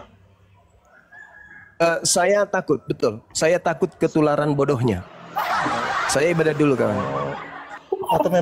Atau memang Bang Suma ini ada 3.000 lebih penonton ini. Ya, Bang gentleman lah, Wasel, datangin aja room CC atau room Edis atau siapa itu. ya tenang dulu Bang. Jangan lawan yang oten-oten yang Bang, jangan awam lah. merepet, Ya. Bang, jangan Itu merepet. aja penyampaianku.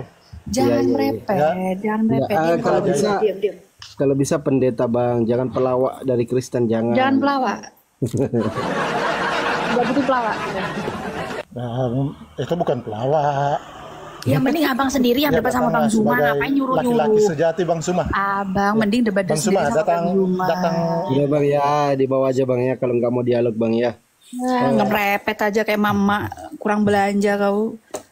Bukannya debat sendiri malah nyuruh orang sono-sono. Oke, Bang Martin sama Ibu Darni kita rehat sejenak ya. Nggak tutup komal, tunggu Bang Zuma selesai sholat baru kita lanjut lagi. Ini seru ini pembahasan ini. Jadi Bang Martin tadi kalau dinilai dengan kawan-kawan di bawah tadi itu nggak jujur Bang Martinnya menjawab. Ketika ditanya tujuan iblis merasuki Yudas itu siapa? Kan tujuannya Yesus sangat jelas supaya Yesus itu ditangkap, dibunuh dan disalibkan kan kayak gitu. Tapi Bang Martin nggak jujur tadi. Terima kasih sudah membenarkan Al-Quran. Nah, yang kedua Ibu Darni, bentar dulu Bang Kris, sabar Bang. Ito Darni masih bisa standby kan Ito? Ito Darni, mute-nya dibuka. Izin teman-teman ya, saya dengan Cebi di sini moderator. Cek Kalau 1 2. bisa, ya siap. Saya naikkan dulu kawan-kawan Kristen ya Ito ya, yang lain ya, yang bisa dialog. Mungkin kalau ada teman-teman pendeta, pastor atau romo, mungkin Aku juga silakan mau kalau- turun dari tadi. Oke ya. Oh siap Ito, siap Ito. Makasih banyak Ito. Nanti naik lagi Ito ya. Ya oke. Bu Darni ngapain turun, Bu? Enggak apa-apa. Oke, Bang Fandi. Bang Fandi. Bentar dulu Bang Martin. Ada teman di bawah ini Esti kalau di bawah naik deh. Esti kalau di bawah naik. Silakan teman-teman Kristen ya dulu yang naik ya. Esti kalau di bawah silakan naik. Tadi chat di WA beliau. Oke, Sela Kristen atau Muslim? Panggilan kedua untuk Sela, Kristen atau Muslim? Oke, enggak menjawab ya. Silakan teman-teman Kristen kalau bisa typing dulu Bang, aku Kristen, tolong dinaikkan gitu. Silakan. Ada moderator 2.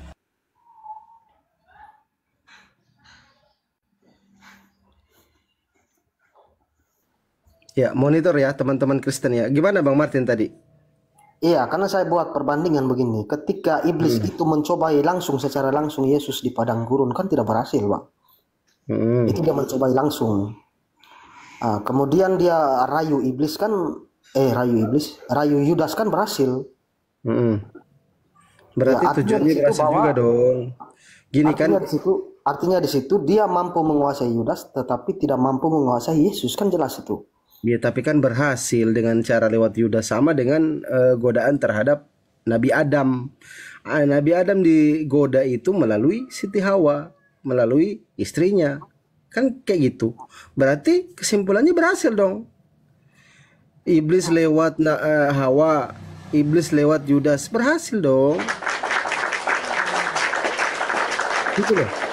Itu cuma permainan kosakata. Ketika Anda membantah sama dengan Anda membantah kitab Anda sendiri, Bro Martin. Ketika dia sudah berhasil menggoda Hawa, kan? Artinya Hawa sudah punya kehendak bebas. Kehendak bebas itu terpengaruh dari rayuan iblis yang awal tadi. Jadi bukan iblis berhasil langsung menggoda Adam, tetapi melalui perantara Hawa. Kan berhasil lewat jalur manapun, tujuannya kan menggoda Adam, betul? Coba Martin, tujuannya siapa? Tujuan iblis siapa? Keduanya. Oke, tujuan iblis siapa? Yang utama siapa tujuannya? Adam. Yang pertama kalau di kami itu Hawa. Bentar, tujuannya menggoda Adam itu yang pertama tuh yang kedua? Yang kedua, kalau ingat saya di Kristen yang kedua. Iblis mau menggoda Adam tapi tidak bisa. Akhirnya dia ambil jalur lain.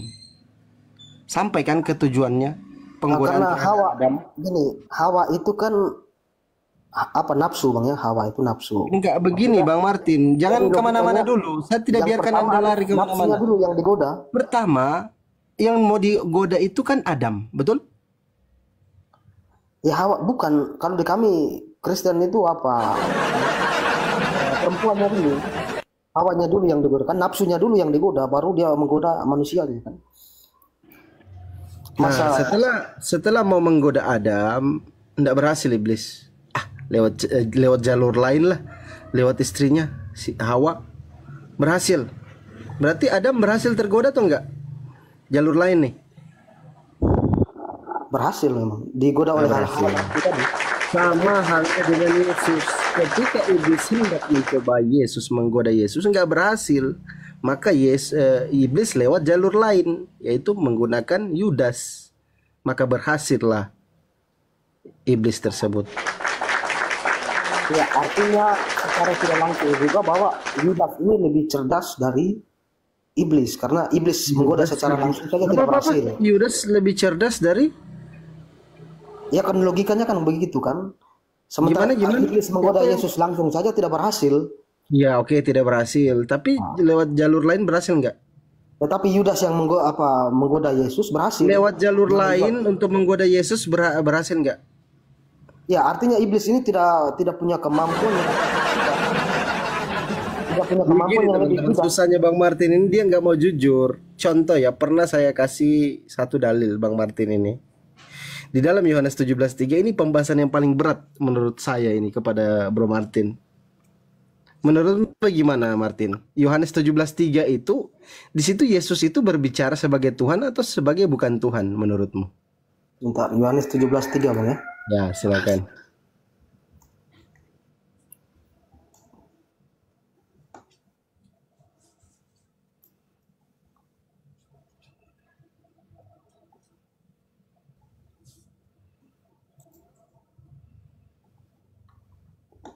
Ini contoh ya, silakan Bang Martin.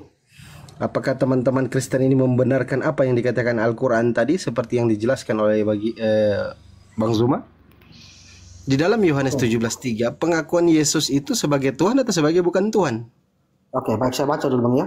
Silakan. Inilah hidup yang kekal itu, yaitu bahwa mereka mengenal Engkau satu-satunya Allah yang benar dan mengenal Yesus Kristus yang telah Engkau utus. Aku telah mempermuliakan Engkau di bumi dengan jalan menyelesaikan pekerjaan yang Engkau berikan kepadaku untuk melakukannya. Oleh sebab itu, ya Bapa, permuliakanlah aku pada dirimu sendiri dengan kemuliaan yang kumiliki di hadiratmu sebelum dunia ada. Aku telah menyatakan namamu kepada semua orang yang Engkau berikan kepadaku dari dunia. Ya, di sini Yesus mengatakan sebelum dunia ada dia sudah ada Bang ya. Dia bersama-sama dengan Allah. Saya tanya Yohanes 17:3 bukan ayat lain. Kita menguji Bang Martin. Kita cuman menguji apakah Bang Martin itu jujur atau tidak jujur.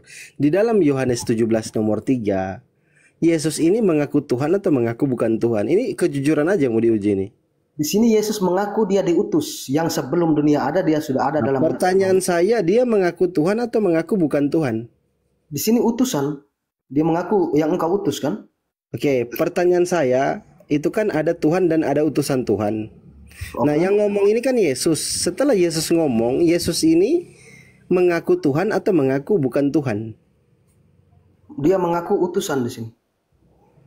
Oke, betul, mengaku utusan. Kata lain dari utusan apa? Orang yang disuruh pergi ke suatu tempat. Untuk menyampaikan firman, Yohanes 17:8, betul? Sebab segala firman yang kau sampaikan kepadaku telah aku sampaikan kepada mereka, kata Yesus. Oke? Oke, tapi sekarang begini Pak, utusan sebentar, Yesus jangan ini- dulu lari. Ini cuma satu ayat loh. Cuma satu ayat. Cuman satu ayat. Nah, fokusnya pertanyaan saya mau menguji Bang Martin ini apakah mengikuti apa kata Bibelnya atau enggak ikut kata Bibelnya. Nah, pertanyaan saya Bang Martin, apakah Yesus di sini Yohanes 17:3 mengaku Tuhan atau mengaku bukan Tuhan? Silakan Bang Martin. Dia mengaku utusan di sini. Oke, berarti bukan Tuhan. Betul? Tidak dijelaskan seperti itu. Dia mengaku hanya sebagai itu. Nah, satu lagi. Coba Yohanes 11:40-43 silakan dibaca. Satu lagi nih, aku kasih contoh. Ini contoh aja. Nanti teman-teman Kristen dan Muslim di bawah yang menilai. Yohanes 11:40-43 silakan. 11:40-43.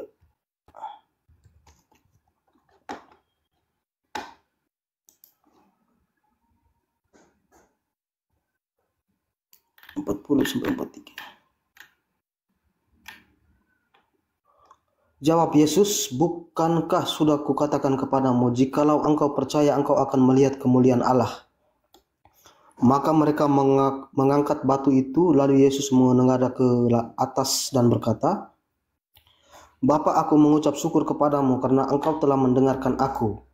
Aku tahu bahwa engkau selalu mendengarkan aku, tetapi karena orang yang banyak yang berdiri di sini mengelilingi aku mengatakannya supaya mereka percaya bahwa engkaulah yang telah mengutus aku.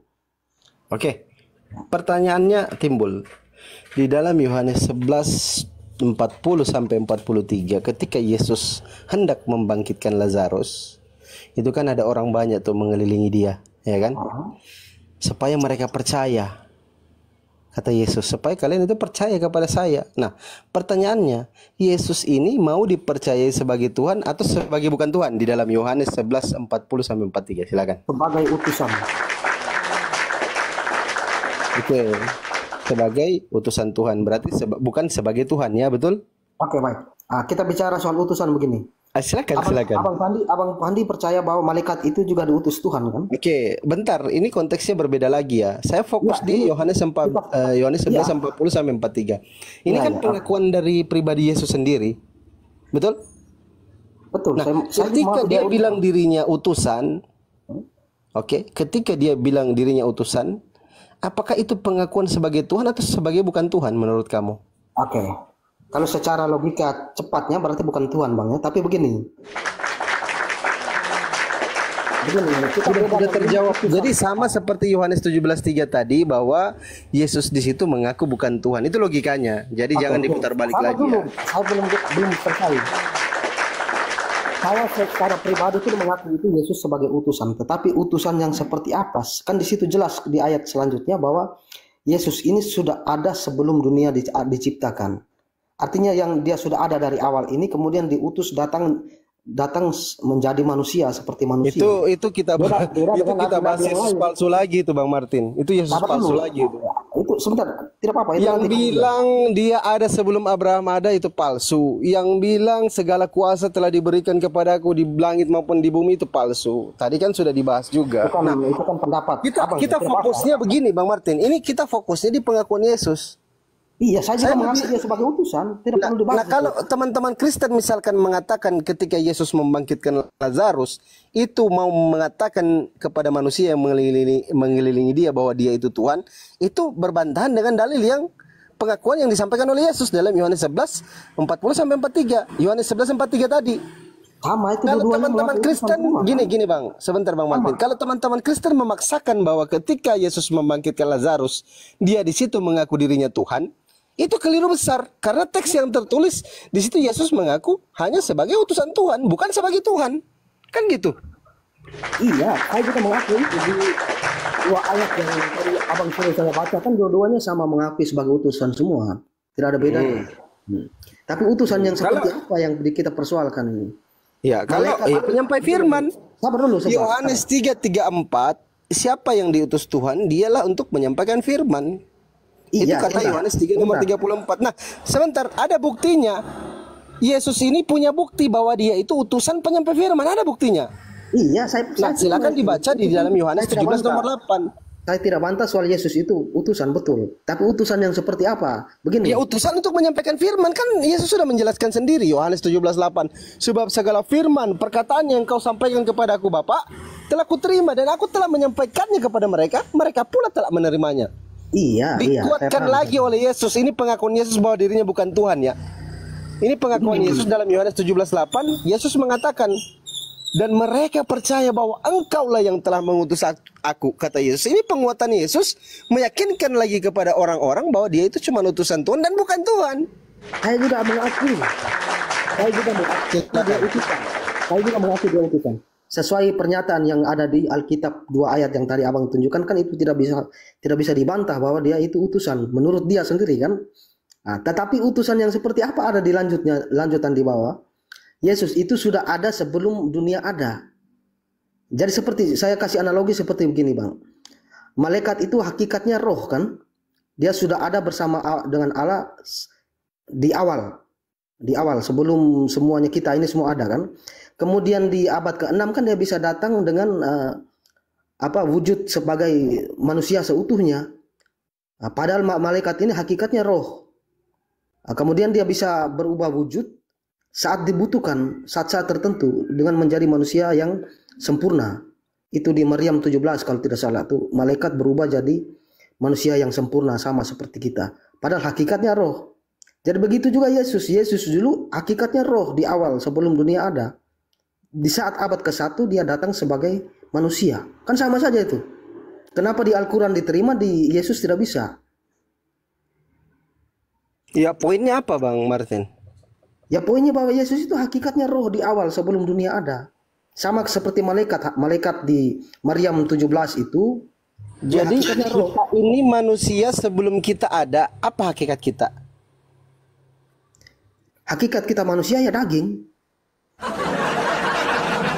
Sebelum daging ini ada, sebelum daging ini ada, kita lahir di muka bumi ini.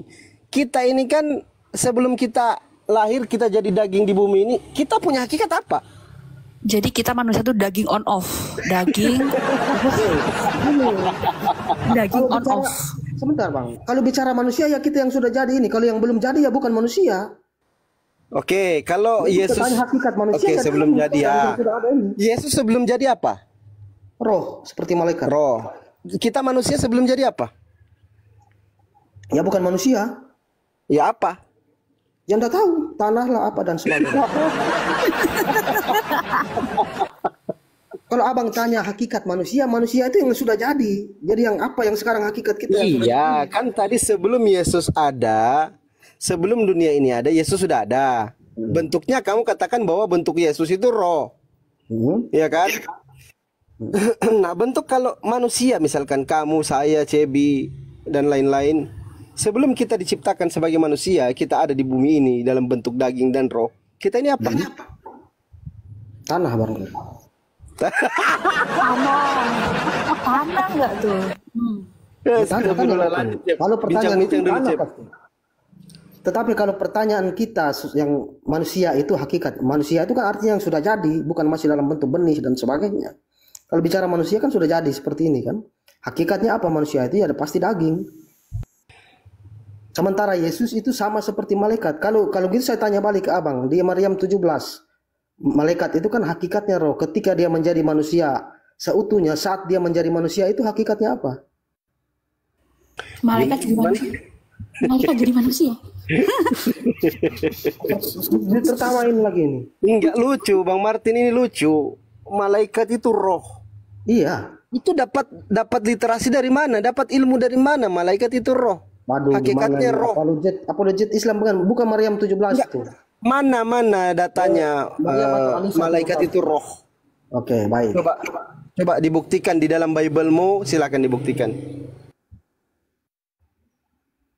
Anisa 17. Masa tidak tahu itu ketika malaikat datang dengan menampilkan sebagai manusia seutuhnya itu.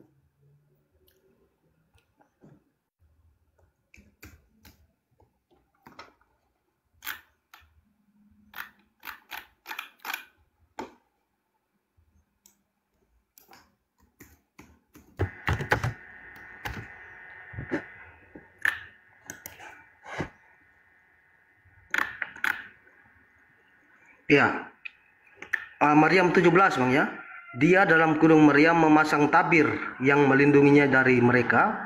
Lalu kami mengutus roh kami dalam kurung Jibril, roh ya Bang ya, kepadanya, kemudian dia menampakkan diri di hadapannya dalam bentuk manusia yang sempurna. Enggak, tadi ini kan statementmu, kau mengatakan jangan dulu kau masuk ke Al-Quran, nanti kau salah paham ya. Ini Entar memang dari awal saya bawa ini nanti data tadi dari Maryam. nanti keliru. Bentar dijelaskan. Fokus di Bibelmu, ada tidak dalilnya bahwa malaikat itu roh? Itu yang poin pertama itu dulu. Iya, Oke? roh. Ya, di pertama di dalil di dalam Bibelmu, di dalam kitab sucimu. Nanti setelah itu kita bahas yang di dalam Al-Quran. Silakan kau fokuskan yang kau katakan tadi bahwa malaikat itu roh. Silakan. Saya tunggu dalilnya. Iya, kalau di Islam kan sudah jelaskan, sekarang di Kristen, versi Kristen. Di versi Kristen itu yang, tapi saya lupa ayatnya nih, Bang. Seingat saya itu bahwa ketika Maryam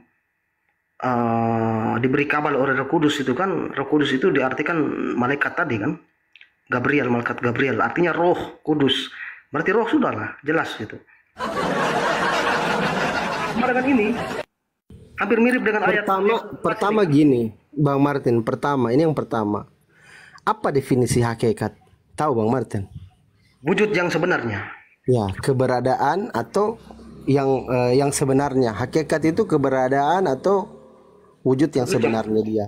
Nah, kalau berbicara malaikat itu roh, kita kan tahu roh itu tidak bisa dilihat, Bang Martin. Itu poin pertama. Itu goib dia. Nah, kalau kita mengatakan malaikat itu roh, siapa yang lihat malaikat ini? Siapa yang lihat roh ini? Siapa yang bisa melihat ini? Al-Quran dan Alkitab.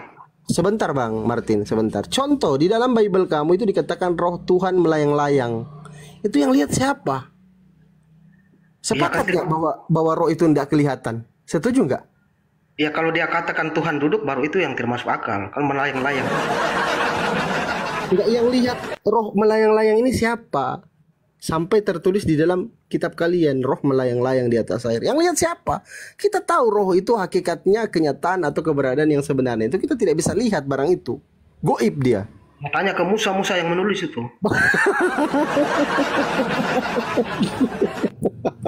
Astagfirullah Bang Martin. Makanya itu salah persepsi kalau mengatakan malaikat itu adalah roh. Itu keliru. Karena tidak bisa. Ini di Al-Quran ini gimana? Bentar dulu, nanti dijelaskan yang itu. Di Bibelmu saja nggak ada tertulis, terus kau narasikan, gimana ceritanya?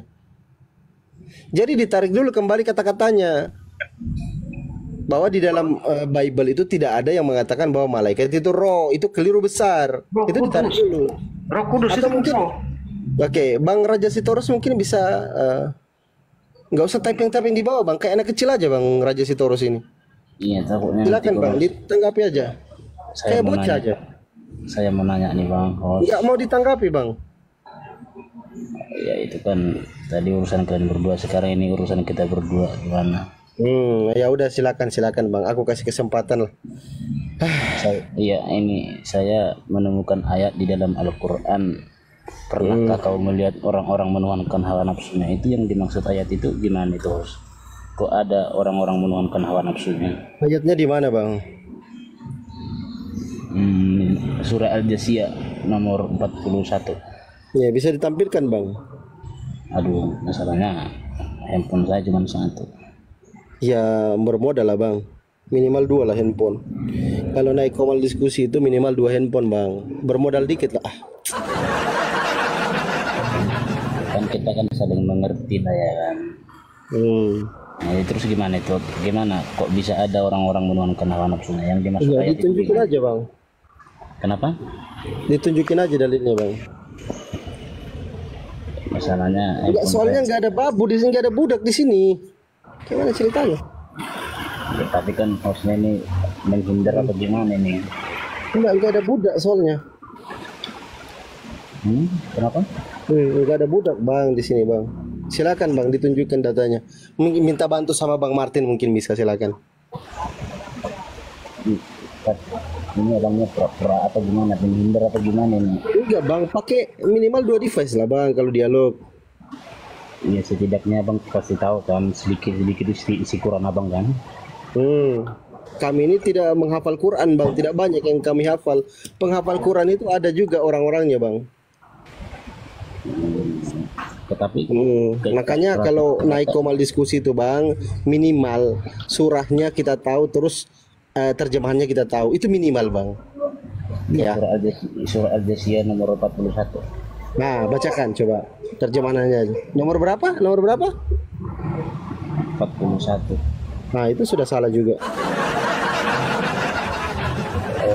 Ya, sengaja Surah ngetes. Al-Jasiyah itu Bang tidak sampai 40 Bang, enggak sampai 38, hanya 37 ayat. Inilah aku bilang teman-teman Kristen ini, aduh. Ya, agak lupa sedikit, berarti 30. Wah, apa lagi? 31. 30. Berarti 31. Makanya aku bilang Bang, minimal dibacakan terjemahannya Bang. Itulah kalau typing menghujat terus dibawa, nggak ada isinya, naik komal diskusi bertanya saja salah.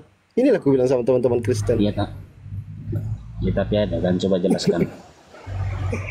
Itu sama Cebi. Silakan Cep, buka mute-mu. 37 ayat dibilang berapa tadi? 41 katanya, makanya aku bilang tadi orang-orang ini bertanya saja salah. 31.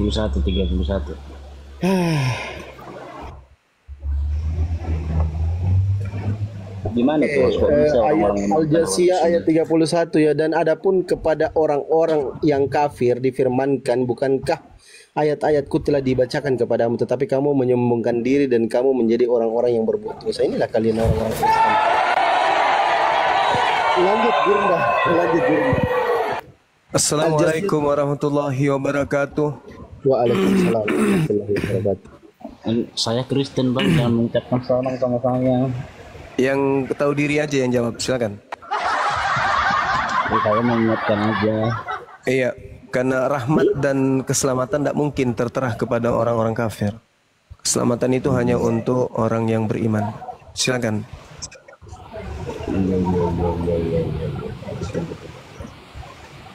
Ya. Jadi gimana itu kok bisa ada di Bang dalam Zuma Quran izin, tadi dia bertanya di dalam surah Al-Jasiyah ayat 31 itu kepada siapa dilemparkan ayat itu? Lanjut Gurunda. Al-Jasiyah ayat 31. ayat 31. Itu berbicara orang-orang kafir. Ah, Wa mereka ammal ini kan? ladzina kafaru afalam takun ayati tutsla alaikum fastakbartum wa kuntum qauman mujrimin. Nah, apa yang ingin ditanya di sana? Ini enggak pertanyaan saya. Iya. Di dalam Al-Quran ada tertulis ayat, pernahkah kamu melihat orang-orang menuhankan hawa nafsunya? Oh, itu ayat 23 itu, Bang. Oh iya, udah. Dua kali masalah ayat, dua kali Mak. Itu ayat 23 itu. Afara'aita minat takhaza ilahahu Yang saya maksud, hawahu. Iya, gimana? kenapa kok ada orang menuhankan hawa nafsunya? Gimana ceritanya? Baik. Seperti ini. Ketika dikatakan orang yang menuhankan hawa nafsunya, artinya orang yang menghambakan diri terhadap keinginan-keinginan jasadnya, menginginkan kemudian kepuasan terhadap hawa nafsunya, dan tidak peduli kepada ajaran pencipta langit dan bumi, melainkan hidup sesuai dengan keinginan nafsu. Orang yang mempertuhankan nafsunya adalah orang yang melakukan kehidupannya kemudian sesuai dengan kehendak nafsunya. Makanya di dalam Al-Quran surah Sa'ad ayat berapa? Ayat 26, Allah Subhanahu wa taala juga menjelaskan di sana bahwasanya orang-orang terdahulu itu kemudian mereka menginginkan untuk mempertuhankan hawa nafsu. Al-Quran surah Sa'ad ayat 26, Allah Subhanahu wa taala menjelaskan, Allah berfirman bahwasanya janganlah engkau mengikuti hawa nafsu karena akan menyesatkan engkau dari jalan Allah. Sungguh orang-orang yang sesat dari jalan Allah akan mendapat azab yang berat karena mereka melupakan hari perhitungan. Innal ladzina yadilluna an sabilillah lahum azabun syadid. Sebelumnya Allah memerintahkan jangan engkau mempertuhankan, jangan engkau mengikuti, wala tattabi' hawa fayudillaka an sabilillah. Janganlah engkau mengikuti hawa nafsu karena akan menyesatkan engkau dari jalan Allah. Contoh, ketika kemudian ada perintah di dalam Al-Quran surah Al-Ma'idah atau surah An-Nisa, jangan engkau makan babi, itu haram. Tetapi orang yang menuhankan hawa nafsunya, meninggalkan larangan itu, lalu mengikuti hawa nafsunya, yaitu makan babi. Itu yang dimaksud. Ketika dikatakan la ikrah, jangan engkau mendekati zina, la taqrabuz zina, dia tidak peduli. Dia melakukan persinahan di mana-mana. Itu artinya orang itu mempertuhankan nafsunya. Mengidolakan hawa nafsunya, gitu Bang.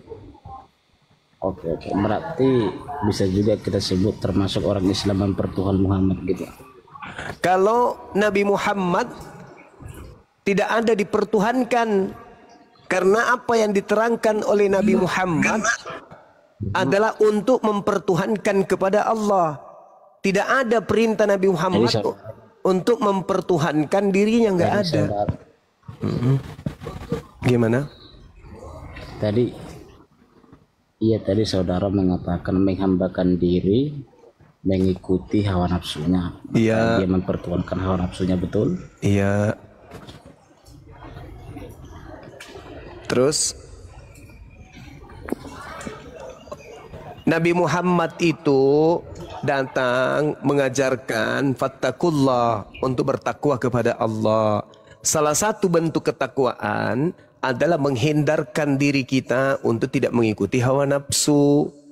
Orang yang mengikuti hawa nafsu adalah orang yang menolak kenabian Nabi Muhammad. Itu orang yang menuhankan nafsunya. Iya. Seperti itu. Jadi kata saudara bahwa yang dimaksud menuhankan hawa nafsunya, menghambakan diri kepada hawa nafsunya, lebih mengikuti hawa nafsunya, betul? Yes. Lebih mengikuti hawa nafsunya. Ya. Berarti termasuk juga kaum musliman wal muslimin mempertuhankan Muhammad. Kok bisa? Ya, karena umat muslim mengikuti dan menghambakan diri kepada Muhammad. Jadi gini, saudara, ketika kami mengikuti Nabi Muhammad, kami menundukkan nafsu kami malah. Karena kalau mengikuti Nabi Muhammad, kami diharamkan makan makanan yang sudah digariskan untuk jangan dimakan. Kami dilarang kemudian untuk berlaku seperti hewan. Kalau mengikuti Nabi Muhammad, berarti kami mentaati Nabi Muhammad sama halnya membunuh nafsu kami. Karena dengan mengikuti Nabi Muhammad, contoh, sekarang ini bulan suci Ramadan. Siapa yang kami ikuti untuk tidak makan di siang hari? Nabi Muhammad. Berarti kami tidak mengikuti nafsu. Kami mengikuti iman kami untuk taat kepada beliau, mengikuti beliau di dalam prosesi keagamaan. Yang dimaksud mempertuhankan hawa nafsu adalah seperti ente. Yesusnya berpuasa, ente tidak puasa. Yesusnya bersunat, ente tidak bersunat. Yesusnya ibadah sabat, ente kemudian jingkrak hari Minggu. Itu nafsu yang Anda ikuti. Sekarang saya tanya, siapa yang memerintah, sabar, siapa yang memerintahkan ente kemudian menjadi Kristen? Tuhan? Tidak. Yesus? Tidak. Lalu siapa? Ya hawa nafsu.